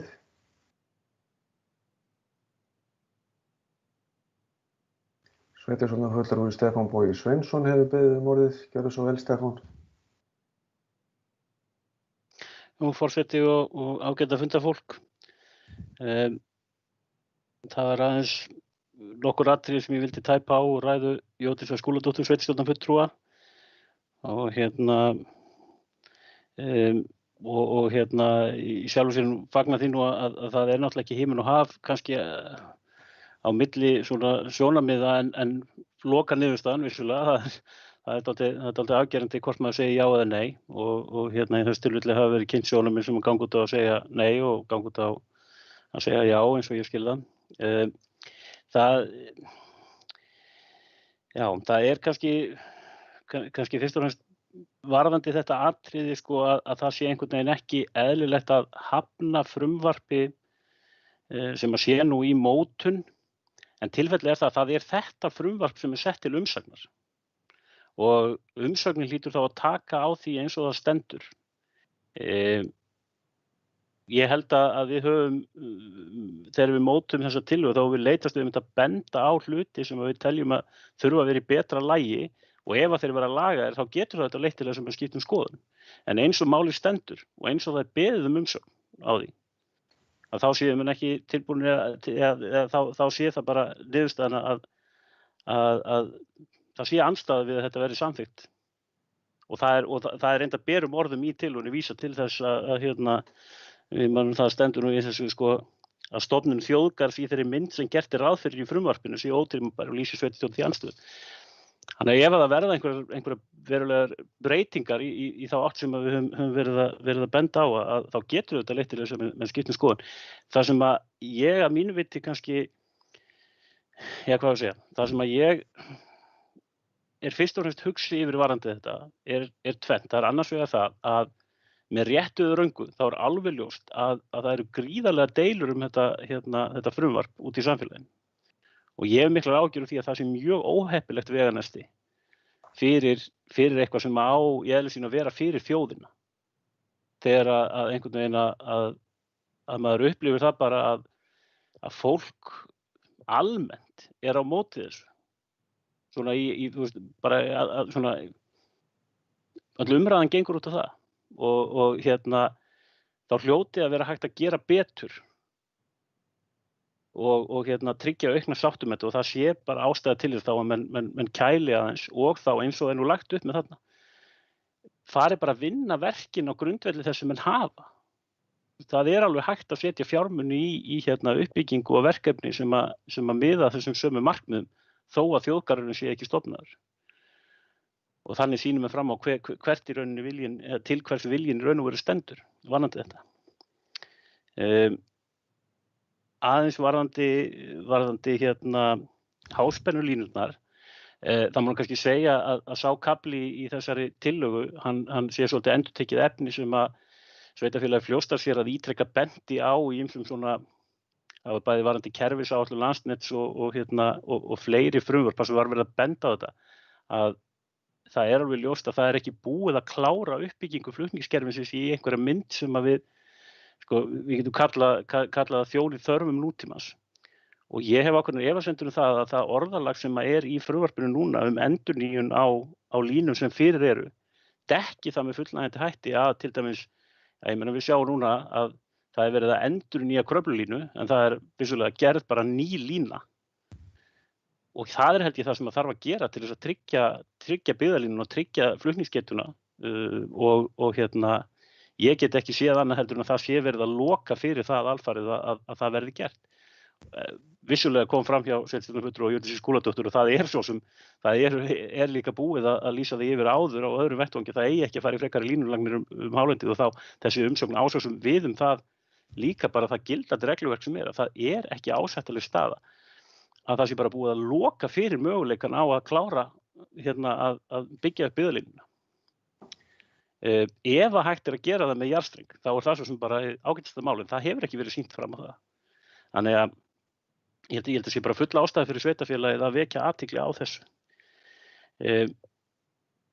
Ég talaði áhyggjur mínur áðan og kannski seinni hluti snýr svolítið að Vatnajökulsþjóðgarði, af því að það er alveg rétt að það hefur verið bætt í varðandi Vatnajökulsþjóðgarð. Og það er líka alveg rétt, við höfum gengið í gegnum efnahagserfiðleika sem hafa kannski gert það að verkum að uppbyggingi þar hefur verið hægara heldur en við sáum fyrir sér í upphafi. En ég vil þá bara að við sjáum að Vatnajökulsþjóðgarður fái fókus áfram. Af því að mér finnst bara ekki nóg hafa verið gert. Að það sé ekki nóg mörg heilsársstörf til dæmis hér á þessu svæði í tengslu við þjóðgarðinn. Það sé ekki búið að gera nóg varðandi gestastofur, varðandi það að tryggja, það er búið að byggja gestastofur upp. En það eru ekki opnar, nema kannski það eru opnar virkadaga á sumrin. Og við sjáum það núna þegar sértekjur þjóðgarðsins að skreppa saman, þá lenda menn strax í verulegum vandræðum með að halda úti þeirri starfsemi sem að maður taldi bara að væri sjálfsögð í þjóðgarði af þessari gerð. Þannig að ég vil sjá það að það verði lögð meiri rækt við Vatnajökulsþjóðgarð lengur, þannig að við getum treyst í að þetta sé svona sem við sjáum þjóðgarðina fyrir okkur, en ekki það að þjóðgarðurinn verði stækkaður og þá fari kannski bara áherslan á einhver önnur svæði og við verum ennþá afskiptari hér á austursvæðinu, gagnvart því sem að tekist þjóðgarðinu. Það er nú svo margt sem að má segja þetta mál. Ég ætla að láta þessu lokið í bili. Takk. Þakka þér fyrir, Stefán. Sveitarstjórnarfulltrúi Hjördís Skúladóttir var búin að biðja orðið. Það var ekki. Sveitarstjórnarfulltrúi Þröstur Jónsson var búin að biðja orðið. Gjörðu svo vel, Þröstur. Já, fyrst á forseti, það eru fundamenn. Fyrst af öllu þá bara, ég dáist að Hjördísi fyrir það að vera sjálfur sér samkvæm og setja þetta mikla vinnu í þetta og mér finnst það bara að mörguleiti ágætt sem margt sem kom þarna fram hjá henni. Ég er líka sammála Stefáni Boga að öllu leiti sem kom fram í máli hans og þrátt fyrir það sem kemur þarna frá Hjördísi þá bara þetta hvernig þessi lögin eru stjórn þessa þjóðgarðs. Nú er ég sjálfsög ekki lögfræðingur en ég get ekki lesið út úr þessu öðrum það að það er í rauninni forstjórið þarna og það er stjórnin velur ekki forstjóran og forstjórinn er í rauninni æðri stjórninni þannig að það er nánast einveldi í þessum garði, það er að segja forstjóri og sennilega ráðherra þá með hann fara með endanlega vald þar. Og ég er mjög hræddur við svoleiðis, þetta er svo stór hluti af landinu. Svo er líka annað sem ég óttast svolítið vegna þess að þessi garður er náttúrulega mjög stór og hann meira en Vatnajökulsgarður kemur með að vera með skil við byggð, það er að segja lögbýli og annað slíkt. Og því miður, þá verður nú að segjast það, sko, að það hefa komið upp mál með Vatnajökulsþjóðgarð sem eru bara eiginlega alls ekki ásættanleg og það norðuð í Kelduhverfi og flestir hafa kannski lesið greinar eftir ágætan bónda þar, konu, mjög ritfæra, þú veist, sem eiginlega bara líður eins og sko að stjórnvöld beiti hana hálfgerð ofbeldi þar sko og svoleiðis sko með svoleiðis óleyst og ætla að fara að sko stækka hana þjóðgarð ennþá meira þar sem að svona núningsfletir munu koma þá út allt land líst ekki alveg á það þannig að því miður Jódís, ég held að ég verða að styðja meirihlutann í þessu og mun gera það vegna þess að mér bara einlega, það margt í þessu fleira og má örugglega ræða það lengi sko en ég ætla bara að láta þetta kannski duga og mér finnst þetta kannski standa svona bara það fyrsta sem rekur augun í, það er hvernig á að stjórna þessu og hvernig svona, það eru svona einveldis tilburðir í því sem er hugnast ekki. Takk fyrir. Takk fyrir þetta Þröstur. Orðið laust.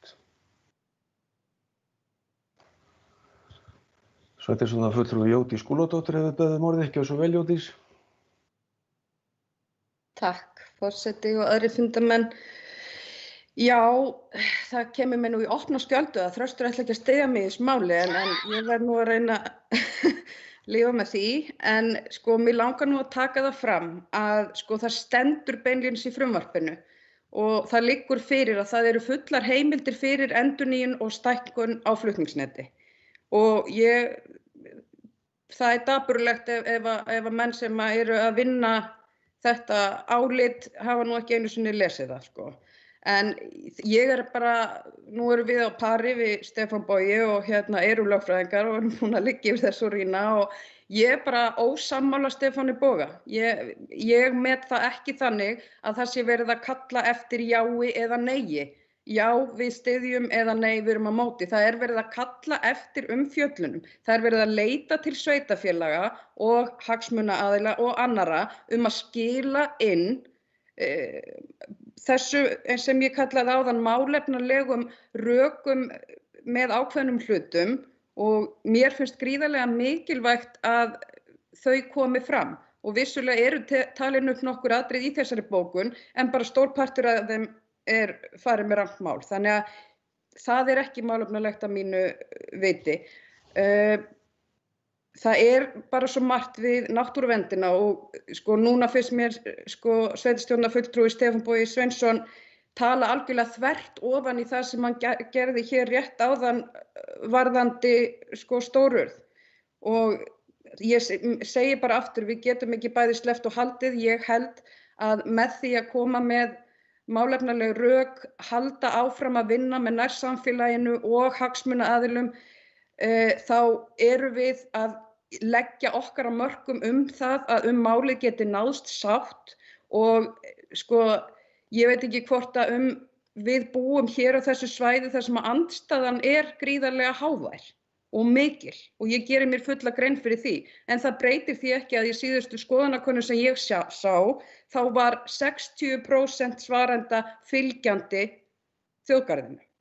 Þannig að við erum að tala við erum að tala þjóðina alla og ég bara ítreka það að sko, það mikilvægt að hlusta og það mikilvægt að nýta þá glugga sem eru opnir til þess að koma sjónarmiðum jeppafólks, veiðimanna, bænda og hverjir sem það eru, gönguhópar, hverjir sem það eru sem að vilja hafa þarna rödd og hafa málið að segja, hér höfum við þennan vettvang og það að segja bara við höfnum þessu, þar erum við kannski bara svolítið að skella á einhverjum glugga sem að verið að opna til að við getum tekið þátt í þessari mótum.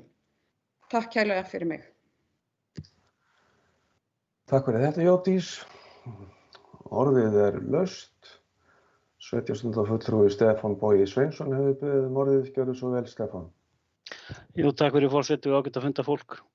Það aðeins að því að sveitarstjórnarfulltrúin Jódís Skúladóttir talaði mig og verið ósvakamur sjálfur mér, ég ofboðslega viðkvæmur fyrir því. Tilfellið það að ég hef alveg ákveðna sýn á það hvernig best að vinna náttúruvernd og ég held að það sé best gert með því að leggja áherslu á þau svæði sem að þurfa mesta athygli. Með þessu frumvarpi verið að leggja upp að stofna risastóran þjóðgarð og gera ráð fyrir honum öllum í sambærilegu verndarflokki. Ég hef bara að talið að verið miklu skynsamlegra að vinna í gegnum þjóðlendurnar og fara það bara í gegnum friðlýsingarferli með þau svæði sem að mikilvægast að taka í gegn.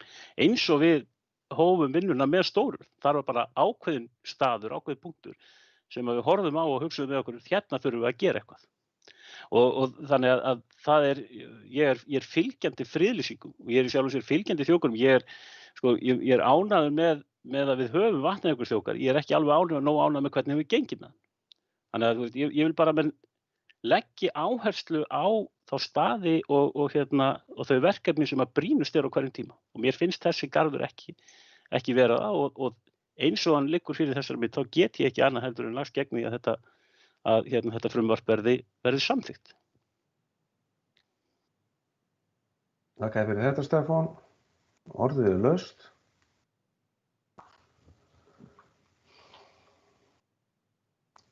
Kjósi enginn og sveitarstjórnarfulltrúi Eyþór Stefánsson hefur beðið orðið. Gjörðu svo vel, Eyþór. Já, forseti og annað hundafólk. Ég er nú svona með svolítið skeptískur á þennan þjóðgarð að verði að viðurkenna.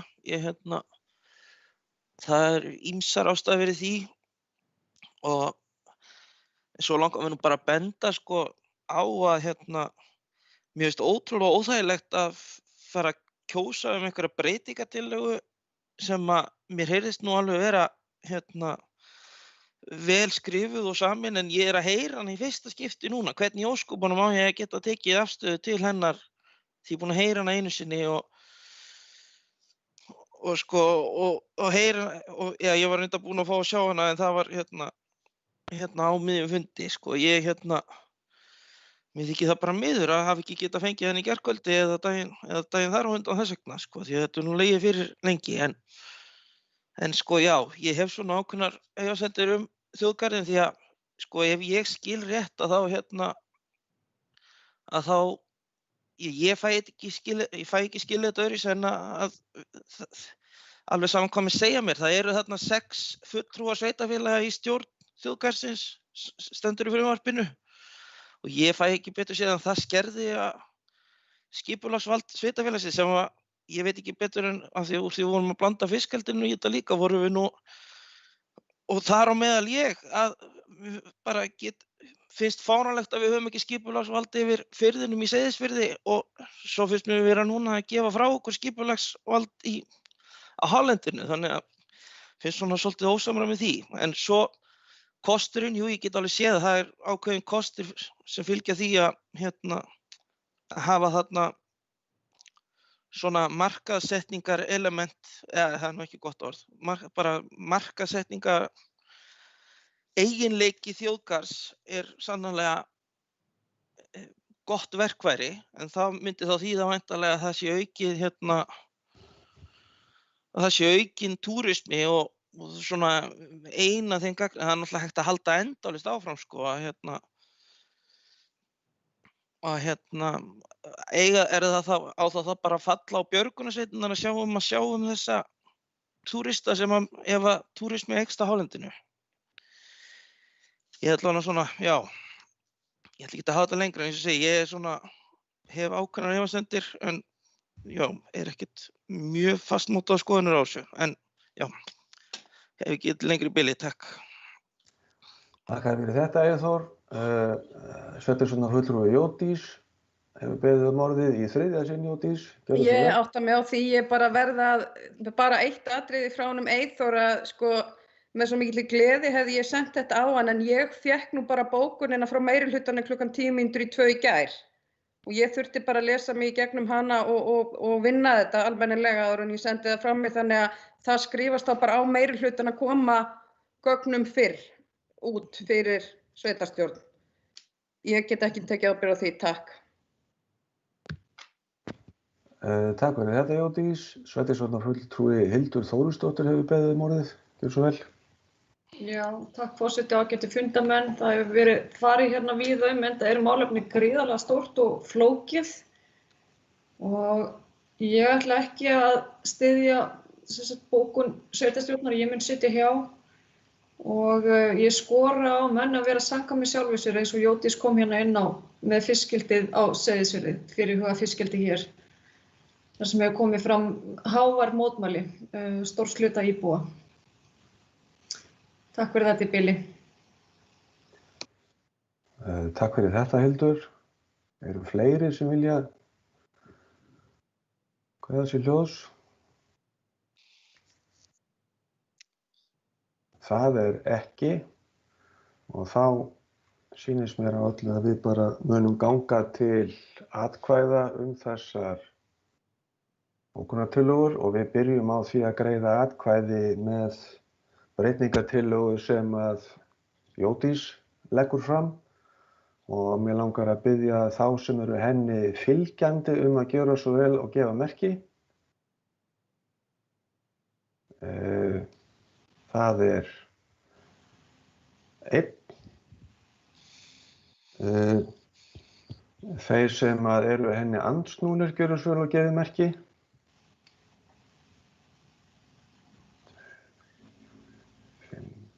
Ég sé þið ekki Berglind og ekki heldur Stefanbúa.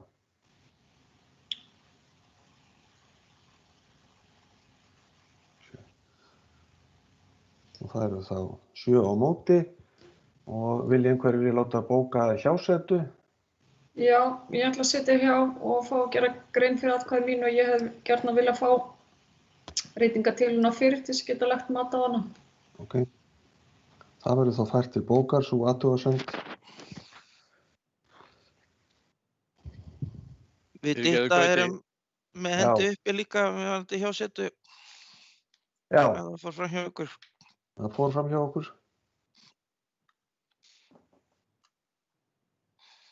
Þannig að það eru þá 1 sem greiðir atkvæði með, 2 sem hérna sitja hjá og það eru þá væntanlega 8 á móti.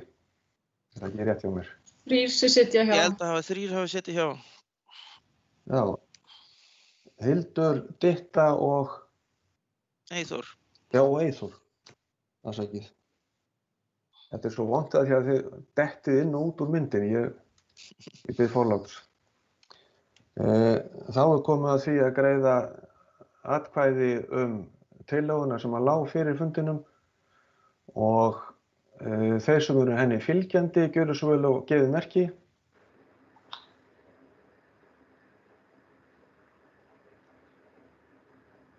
Það eru 9 sem eru fylgjandi, þeir sem eru á móti, þeir sem vilja láta skrá hjásetu. Ég ætla að sitja hjá. Hildur ætlar að sitja hjá. Jódís vill gera grein fyrir atkvæði sínu. Sveitarstjórnarfulltrúi Jódís, gjörðu svo vel. Já, ég kýs á móti upprunalegu bókuninni og mig langar að bóka fyrir hönd VG í Múlaþingi og á ég að lesa þá bókun upp? Gerðu það endilega, já. VG í Múlaþingi hafnar þeirri bókun sem lögð fram og telur hana bæði byggja á rangfærslum og ekki til þess fallna að koma þeim sjónarmiðum og áhyggjum sem íbúar sveitarfélagsins hafa hálendisþjóðgarð né sé hún til þess fallin að skapa sátt málið. Fagleg yfirferð og beinar tillögur að úrbótum á frumvarpinu hefðu skilað sveitarfélaginu sterkari stöðu og þannig stutt við innviði samfélagsins. Ég sendi þetta á Stefán Bragason. Takk fyrir það, Jódís. Þetta verður fært til bókar. Þá umfjöllun þennan lið númer 12 lokið og þá erum við komin að lið 13 sem eru skýrslur heimastjórnar, skýrslur heimastjórna. Og við skulum gera þetta bara eins og við gerðum þetta síðast, að taka þetta bara eftir stafrófsröð og ég gef formanni heimastjórnar á Borgarfirði orðið. Gjörðu svo vel, Eyþór. Já, takk. Síðan á síðast. Og talaðu í hljóðnumann. Já, ég gleymdi líka að segja forseti og annað fundafólk. Síðan á síðast sveitarstjórnarfundi höfum við bara haldið heimastjórnarfund á Borgarfirði og hann var nú svona tiltölulega stuttur en við tókum fyrir þar 4 atriði eða 5 atriði eða 5 dagskrárliði og það sem var fyrst á dagskrá hjá okkur var byggðakvóti sem sagt og svona það voru svona 2 ástæður fyrir því að við tókum það fyrir, annars vegar það var verið að úthluta almennu byggðakvóta sem að Fiskistofa sér að úthluta á hverju ári og það hefur haldið áfram að rýrast hlutur Borgarfjarðar Borgarfjarðar í þeirri úthlutun og fær núna 15 tonn og minnkar 11 tonn milli ára og ef ég skil reglum byggðakvóta rétt sem alveg óskaplega erfitt að skilja nota bene að þá það bara lágmarks úthlutun sem má láta byggðarlag sem að stærð Borgarfjarðar fá þannig að nú verður þetta trúlega bara 15 tonn en þetta hefur sem sagt skerst 15 tonn sem hámarksskerðing ár eftir ár og samkvæmt mínum upplýsingum ekkert svo langt síðan að þetta var einhver 120 til 40 tonn og þetta hefur bara skerst ár frá ári og mönnum finnst það sérstaklega frústrerandi núna þetta árið þar sem að það hefur bæði aukist fiskvinnsla á svæðinu með tilkomu spors, harðfiskverkunar og einnig erum við búin að missa kvóta frá okkur. En svo hitt tilefnið sem sagt sem sértækur byggðakvóti sem úthlutaður frá Byggðastofnun. Við höfum lengi sem sagt á íbúafundi sem við héldum í sumar þá voru uppfærð starfsmarkmið brothættra byggðarverkefnisins og eitt af því var að reyna að koma byggðakvóta á Borgarfjörð því að við höfum gagnrýnt það opinskátt að það sé skrítið að falla undir viðmið Byggðastofnunar að falla undir verkefnið brothættar byggðir en falla ekki undir viðmið sömu stofnunar til þess að fá byggðakvóta sem gæti verið svona alvöru innspýting í atvinnulífi hér. Læt það duga þetta. Þetta svona, ég ætla ekki að láta það duga þetta því að þetta svona upphafið að samtali sem við þurfum að hafa núna að fara að eiga sér stað við Byggðastofnun þetta leiti og það var svona, við höfum aðeins verið að ræða þetta við Byggðastofnun hvernig við getum snúið okkur í þessu, erum með svona ákveðnar hugmyndir og sveitarfélagið þarf núna að koma aðeins inn í það með okkur. Svo var hitt atriði sem gjaldtaka í Hafnarhólmanum frá því að framkvæmdir hófust á Borgarfirði með Hafnarhúsið og alla framkvæmdirnar því tengdu það hefur alltaf verið hugmyndin að það yrði einhvers konar gjaldtaka. Það hafa verið rædd bílastæðagjöld, það hafa verið rædd gjöld í húsið en það má hins vegar ekki vegna þess að þetta styrkt af Framkvæmdasjóði ferðamannastaða þannig að við erum komin á þann stað að sjá fyrir okkur að rukka ferðamenn upp í Hólmann til þess að geta skoða lundann. Þetta eru svakalega fjárhæðir og ekki seinna vænna en að fara að byrja því ef næsta sumar verður einhver túrismi næsta sumar þá þetta fjárhæðir sem geta skipt sköpum varðandi fjárfestingu sem á eftir að fara í svæðinu og það til dæmis hægt að nefna að þá eftir að fara í smá frágang á húsinu, lyftan ekki komin, þetta geti hjálpað til við að fjármagna hana. Svo á að setja upp sýningu á 3. hæðinni og við vorum búin að setja okkur í samband við Gagarín hann og hugsa og þróa. Þannig að það þarf ekki seinna vænna, það þarf að finna einhverja tæknilausn á þessu. Svo snerust hin 2 málin skipulagsmál sem ég ætla kannski ekki að fara neitt djúpt í, en svo það sem mér langaði líka til þess að nefna svona hvað annað í fréttum Skólastjórinn okkar sagði upp störfum fyrir jól og mér finnst bara alveg í lagi að það komi fram hver sem heyri það að það var sem sagt leyst þannig að skólastjóri í Fellaskóla hefur tekið yfir skólastjórnum skólans og það var ekkert planið, þetta var bara svona meira verið að redda málunum og við teljum þetta þetta ekkert svona það ekkert búið að ákveða að þetta fyrirkomulag verði til frambúðar en hins vegar það nú samt þannig að raddir innan Borgarfjarðar ólíkt annars staðar í Múlaþingi eru ekkert sérlega hræddar að ræða það að þessi fyrirstaða gæti bara vel hentað að fækka skólastjórnendum. Svo það húsin, það bara svona loka spretturinn eftir í þeim. Það búið að setja parkett og það verið að vinna í að setja varmadælur. Eitt sem við þurfum að fara að huga að öll í sameiningu að við þurfum að fara að ákveða leiguverðið á þessu og ákveða hvernig við ætlum að ákveða leiguverðið á þessu. Og ég reikna bara með að þau verði auglýst öðru hvoru megin við mánaðamótin. Svo erum við með svo var tímasett á áætlun lenging Skarfaskerskars í höfninni, hún komin á samgönguáætlun 2024 og það mikilvægt að við látum ekki á okkur sitja með að það rætist, til dæmis með því að fá þá vegagerðarmenn inn á svæðið. Það ýmislegt sem við þurfum að huga að. Og svo að lokum ætla ég að minnast á það að við bókuðum í heimastjórn að við vildum fara að auglýsa rekstur tjaldsvæðisins og við vísuðum því til byggðarráðs en við höfum ekki tekið það fyrir ennþá, þannig ég ætla bara svona minna á það. Þá hef ég ekki lengra, takk.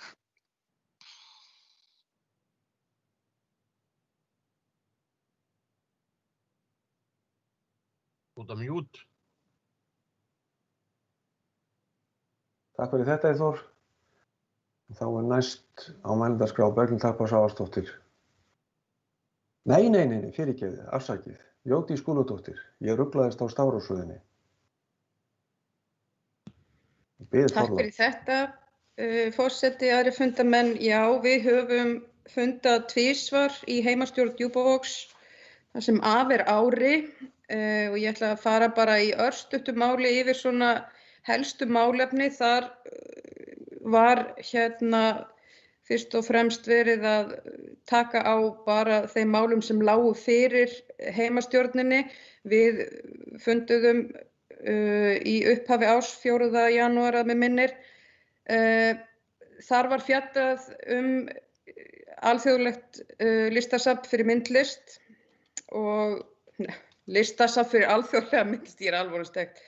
Þjóðgarðurinn fór með mig. En það var nú ýmislegt annað. Við fjölluðum umhverfismál og aðbúnað gangandi vegfarenda á Djúpavogi og ég veit ósköp vel að staðan víða í sveitarfélaginu slæm en það alveg komið á þolmörkum á Djúpavogi, bæði hvað varðar göngustíga, gangstéttir og annað og við sem svona heilsueflandi sveitarfélag og með sitt að slóða Djúpavogi þá bara það mjög brýnt að staðið sé almennilega að þeim málum þannig að fólk geti sótt sér heilsusamlegan lífstíl án þess að vera í stórhættu á gönguleiðum. Við fjölluðum skipulagsmál í Gleðivík og það orðið býsna áríðandi að sveitarfélagið fari að taka og klára skipulag á því svæði. Þarna liggur fyrir, þarna að verða mikil uppbygging í tengslum við fiskeldið og annað og það sem liggur fyrir núna það að það vantar lóðir, sem sagt atvinnulóðir. Þarna fólk með dót, báta og ýmislegt dót og þar á meðal sveitarfélagið á þarna fullt af dóti sem þarf að fjarlægja en það liggur ekkert fyrir hvað verður hægt að gera við þetta dót og hvert einstaklingar og fyrirtæki sem hafa haft þarna aðgang hvert þeir geta farið þannig að þetta þarf að vinna hratt af því að öll þessi mál haldast svo í hendur. Við höfum svo fjallað ýmis erindi sem okkur hafa borist varðandi upprekstur, varðandi slökkvistöðina. Það mjög bagalegt ástand varðandi björgunarmiðstöð á Djúpavogi. Það hafa verið lagðir fjármunir þarna í nýjan slökkvibíl sem hefur svo engan stað að vera á og getur orðið fyrir skemmdum á meðan ekki verður brugðist við og fundinn staður. Þetta mál lagði heimastjórn til við byggðarráð að það verði stofnaður samráðshópur til að fara ítarlega ofan í þessi verkefni varðandi björgunarmiðstöð þar sem að fleiri aðilar koma að. Við fjölluðum ljósleiðarvæðinguna og það náttúrulega gríðarlega sérstakt að í þéttbýli á Djúpavogi mjög lélegt netsamband og þetta farið að hafa áhrif á uppbyggingu.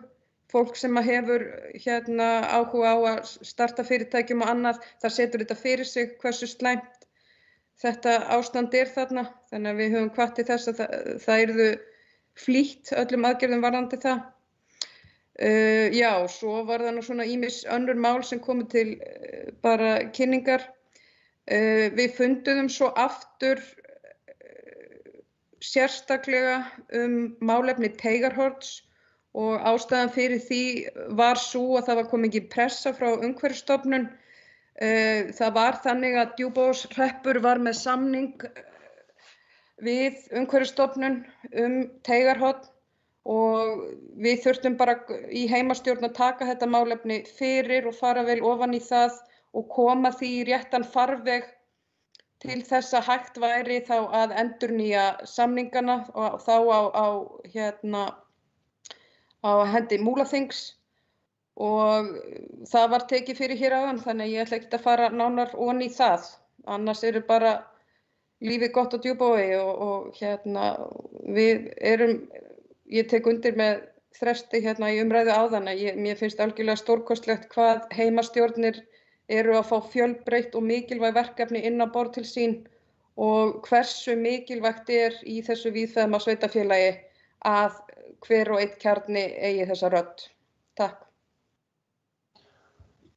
Takk fyrir þetta, Jódís. Þá komið að skýrslu formanns heimastjórnar og Fljótsdalshéraði.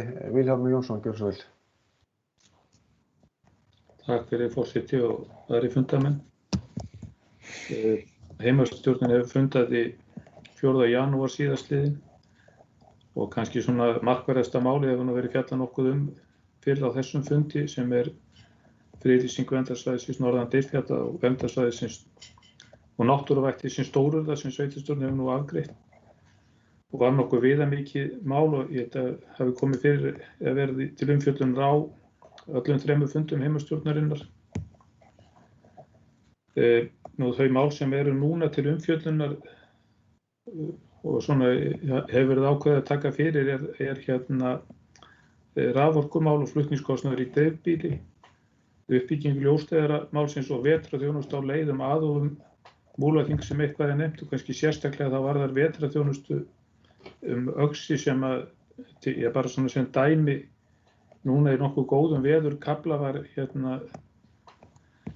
ekki sinnt opnun á og virðist svona vera já, kannski vegagerðin virðist ekki vera með í neinum sérstökum forgangi og við teljum bara að vera mjög brýnt miðað við þær aðstæður sem eru orðnar núna eftir sameiningu sveitarfélaganna í Múlaþing að þetta sé góð regla og þessu sérstaklega ef veður og aðstæður leyfa og síðan bara eins varðandi þá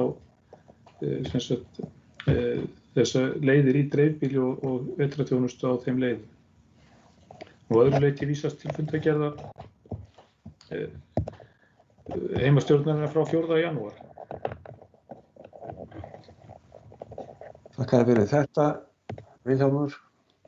Þá komið að skýrslu formanns heimastjórnar á Seyðisfirði. Ætlum takk að Svavarsdóttir, gjörðu svo vel. Já, takk fyrir það. Forseti, góðir fundamenn. Ég ætla að stikla hér á fundargerð okkar í heimastjórn á Seyðisfirði. Við héldum fund mánudaginn síðastliðinn, 11. desember. Fyrsti liðurinn skriðuföll á Seyðisfirði. Við erum búin að ræða svolítið varðandi þessi mál í lið sem við ræddum hér fyrir í dagskráni en ég ætla svona að stikla á þessum liðum. Fyrst það skipulagsmálin og við leggjum áherslu það að umhverfis- og framkvæmdaráð hafi hraðar hendur með að skipa í stýrihóp sem í rauninni fær það verk að greina stöðu húsnæðismála og alla uppbyggingu á Seyðisfirði. Og þá kemur það að nýbyggingum þar sem við ætlum að hafa hraðar hendur og þar sem við myndumst á Hrafnshóla og Bríet og þetta gæti verið alltaf 18 íbúðir ef það fer svo. og þarna horfum við til þess að þessar íbúðir gætu verið mögulega tilbúnar í vor. Og ég tel að við ættum að stefna því og gera allt til þess að öll skipulagsvinna á vegum sveitarfélagsins gangi vel fyrir sig.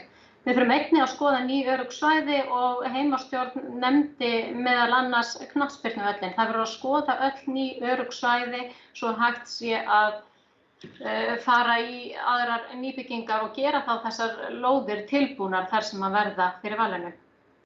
Það var hnykkt á því að ríkisvaldið stæði við þau loforð sem hefði gefið út og eins og ég talaði hér áður að þá eru allar líkur á því en að gera hnykkja því og gott að heyra að vilji sé til þess. Svo kemur liðurinn ofanflóðavarnir. Það gerði krafa að skoða verklag við af hverju rýmingar fóru ekki af stað fyrir skrifur voru farnar að falla og það þarf náttúrulega að efla traust íbúa og skoða framtíðar vinnubrögð til rýmingar. Veðurstofan ber ábyrgð á rýmingum varðandi snjóflóðahættu en varðandi aurskriðahættu þá liggur sú ábyrgð hjá almannavarnanefnd. Heimastjórn telur þetta verklag skapa hættulegt flækjustig. Eðlilegt verður að telja að í báðum tilvikum eigi þessi ákvörðun að liggja hjá Veðurstofu vegna sterkra tengingu inn á staðina, bæði með aðkomu eftirlitsmanna Veðurstofunnar á hverjum stað og auk staðar nefndar sem virkjast leið og Veðurstofa telur tilefni til. Þetta finnst okkur vera aðalmálið og þessi bókun var send víða af því að við höfum lítinn tíma hérna þá ætla ég ekki að nefna það að það sést í bókuninni og okkur finnst eðlilegt að þetta fái umræðu hvort ekki væri eðlilegt að breyta reglugerðinni þannig að Veðursjón sjái þá alfarið þessar rýmingar byggt á þessum staðarmælingum og þessari staðarnefnd. Annar liður varðandi áfallahjálp til íbúa Seyðisfjarðar. Við hnykkjum á því hversu mikilvægt það að halda þessari þjónustu við bæjarbúa áfram og við vitum að það allur hugur á því en vildum hnykkja á þessu. Þessi þjónusta verður að vera til staða næstu mánuði á Seyðisfirði og einnig verður að huga vel að einstökum hópum og við mælum með því að námskeið verði haldið í áfallahjálp fyrir starfsfólk, leik og grunnskóla til að greina áfallaeinkenni barna. Við hnykkjum á Fjarðarheiðargöngum líka og mikilvægt fyrir alla uppbygging á Seyðisfirði að vinna við Fjarðargöng, hún fari fram sem fyrst, sú vinna. Heimastjórn skorar á ríkisstjórnina að kveikja hvergi frá áætlunum sínum göngin og það mikilvægt fyrir íbúa Seyðisfjarðar að eiga greiða flóttaleg frá staðnum ef hamfara aðstæður eru í uppsiglingu og mikil mildi var að Fjarðarheiðin var fær 18. desember þegar óskopin dundu yfir. Næsti liður varðandi upplýsingablaðs og við erum búin að hnykkja því að hversu mikilvægt að upplýsa fólk eins og ég segi bara eins og þið nefndu víðir að segja allt bara og mikilvægt í rauninni að vera að hafa útgáfublað sem væri gefið út og borið út í öll heimili og einnig inn á dagatali hjá Múlaþingi að það væri hægt að rekja og sjá alveg hvað hefur verið gert síðastliðna viku og hvað í myndinni þó að sé ekki endilega snerti mann ekki sjálfan maður fari ekki í ákveðin viðtöl maður veit hvað í boði og hvað þjónustu verið að veita. Að lokum vildum við bara koma að þökkum. Heimastjórn þakkar öllum þeim fjölmörgu sem komið hafa að björgunarstörfum á Seyðisfirði fyrir frábærlega unnin störf. Heimastjórn lýsir jafnframt yfir ánægju sinni með það hversu vel hreinsunarstörf hafa gengið fyrir sig og hversu gott skipulag hefur verið á málum af hálfu Múlaþings. Viðbrögð þeirra sem hafa komið hér að málum varðandi tryggingar og almannaþjónustu hafa líka verið einstaklega vel unnin og ber að þakka. Svo vildi ég koma hérna inn á heimildavinnu með sjónvörpum og aurflóðinu á Seyðisfirði. Sú vinna hefur nú þegar farið í gang og mjög mikilvægt að fá þessar upplýsingar til heimildavinnu. Svo kom innsent erindi tillögu að aðgerðahóp varðandi hugmyndir framtíðarskipulag vegna aurskriða á Seyðisfirði. Við sendum þetta erindi til umhverfis- og framkvæmdaráðs og eins og við tölum það mikilvægt náttúrulega að rödd íbúa að fá að heyrast þá til þessa hóps sem að mun huga heildrænt að þessari uppbyggingu. Við tókum Gamla ríki fyrir, það heilmikil vinna þar innandyra en það á að vera verður flutt en það er spurning hvort það verður flutt til á staðnum eða farið eitthvað annað en það byggist þá á nýju hættumati. Byggingaráform skólaveg, þetta er byggingarleyfi fyrir aukaskólastofurnar, við mældum með því að byggingarleyfi yrði gefið út. Ég veit að ég er búin með tíma minn en ég vil fá að lesa hérna smá þakkir í lokin. Nú ég semst farið yfir fundargerð heimastjórnar á Seyðisfirði og ég vil enn og aftur ítreka þakkir til allra sem hafa komið að björgunarstörfum, hreinsum, skipulagi, virkilega góðum stuðningi frá Múlaþingi og öllum þeim sem buðu fram húsnæði og annars konar stuðning. Íbúar Seyðisfjarðar fundu fyrir miklum samhug í verki sem er ómetanlegt. Kærar þakkir. Takk fyrir. Takk fyrir þetta, Berglind. Þá erum við komin að lið 14 í dagskrá og liðir 14 til og með liðar 25. Það eru liðir sem eru lagðir fram til kynningar. Þetta eru svona fundargerðir frá fjölskylduráði, umhverfis- og framkvæmdaráði og byggðaráði ásamt heimastjórnunum. Orðið er laust undir þessum liðum. Kjósi einhver að fá orðið þá bið ég þann hinn sama að gera grein fyrir því undir hvaða lið það er gert. Ef enginn kveður sér hljóðs, við erum búin að fara yfir töluverðan hluta af þessu. Ef enginn kveður sér hljóðs þá lítið svo á að þetta sé bara lagt fram til kynningar og þá erum við komin að lið 26 sem er skýrsla sveitarstjóra og ég gef Birni Ingimarssyni sveitarstjóra orðið. Gjörðu svo vel, Björn. Forseti og gott fundarfólk. Ég ætla að fara hér í fáum orðum yfir það helsta sem hefur á daga drifið frá því að við funduðum síðast eða frá því að við funduðum í desember. Ég er ekki að tala um fundum í síðustu viku. Það hafa náttúrulega verið töluverð samskipti við bæði ráðherra, starfsfólk stjórnarráðs og þingmenn. Þeir tengjast í rauninni þessum hamförum á Seyðisfirði og ég tek undir það sem hefur komið fram hér að það hefur verið gott að finna í rauninni þann vilja sem hefur verið ráðandi hjá nánast öllum, eða ekki nánast öllum sem við höfum verið í samskiptum við, að styðja við þetta. Við erum með framundan með eigum von á ráðherra umhverfis- og auðlindamála til okkar hér á föstudag og eins fulltrúum ofanflóðasjóðs. Við höfum verið að funda með íbúum, haldið 3 íbúafundi, 2 opna og 1 sem var í rauninni fyrir takmarkaðri hóp. Ég gerir ráð fyrir því að við höldum þessum íbúafundum áfram og það er bara í anda þess að geta upplýst stöðu mála og vona því að við horfum til fundar með íbúum mjög fljótlega eftir helgi. Og þá höfum við væntanlega gleggri upplýsingar fram að færa. Varðandi bara svona almennt samstarfsmál þá eru reglubundið fundir með í aðgerðastjórnum sem bæði að tengjast COVID-málunum. Stöðufundir hafa verið síðan annars daglega sem tengjast í rauninni, sem tengjast hamförunum. Svo eru samstarfsverkefni eins og stjórn SVF Aust, Samtök sveitarfélaga og köldum svæðum, brunavarnir á Austurlandi sem við erum að horfa til að leggja af núna frá og með áramótum og svo brunavarnir og héraði, stjórn ársala og önnur svona samstarfsverkefni. Við höfum verið með fundi og ég átt fundi með starfsfólki, bara hefðbundna fundi vikulega með stjórnendum, en við erum enn að taka þessa fundi með starfsfólki sveitarfélagsins í Teams-formi en erum að horfa til þessa og gera okkur vonir það að í febrúar eða upp á miðjan febrúar þá verði slakað enn frekar á ákvæðum varðandi samkomur, því það er mikilvægt að við náum að taka sameiginlegan fund og ná okkar starfsfólki saman í vinnudag og horfa til þess að eiga samveru og samskipti. Það er svolítið öðruvísi eins og þið bara þekkið sjálf að vera stöðugt á skjánum. Það við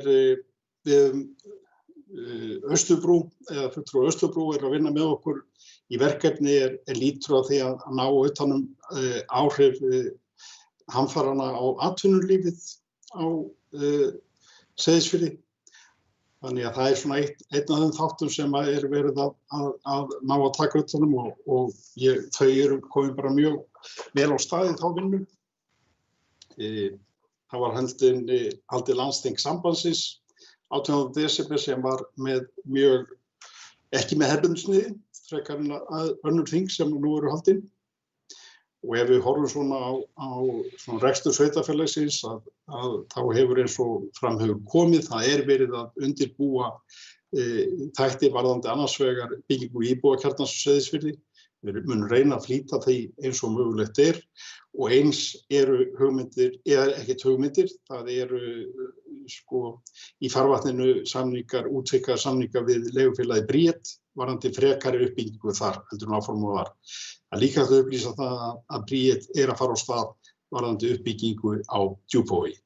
Þannig að það mun væntanlega vera auglýst bara nú helgina.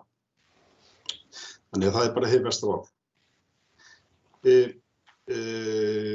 Við erum síðan verið að funda með lánasjónum og ýmsum aðilum og í lokin ætla ég nú bara að geta þess að við höfum reglulega talað það að það væri eitthvað framöndan varðandi menningarhúsið og þann samning. Ég get bara upplýst það að það varð að niðurstöðu hjá stjórnvöldum að samþykkja það erindi sem við höfum lagt fram að þetta yrði skilgreint sem flýtiframkvæmd.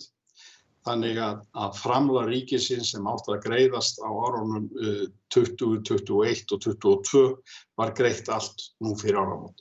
Þannig að nú fer það verkefni, menningarhúsverkefni á fulla ferð og sem bara mjög, mjög ánægjulegt. En í lokin vil ég bara, eins og aðrir hafa komið hér á framfæri þökkum til allra þeirra sem hafa komið að þessu verkefni á Seyðisfirði. Starfsfólk sveitarfélagsins, björgunarsveitarfólks, fulltrúar almannavarna, Rauða krossins, lögreglu og slökkviliðs, sérfræðinga Veðurstofu og sérfræðinga ofanflóðavarna. Þetta fólk hefur allt komið að þessu mikilli festu og mikilli alúð og ég vil bara færa þeim okkar bestu þakkir. Ég ætla ekki að hafa þetta lengra. Takk. Takk fyrir þetta, Björn. Þá dagskráin tæmd og hér lýkur útsendingu. Takk fyrir.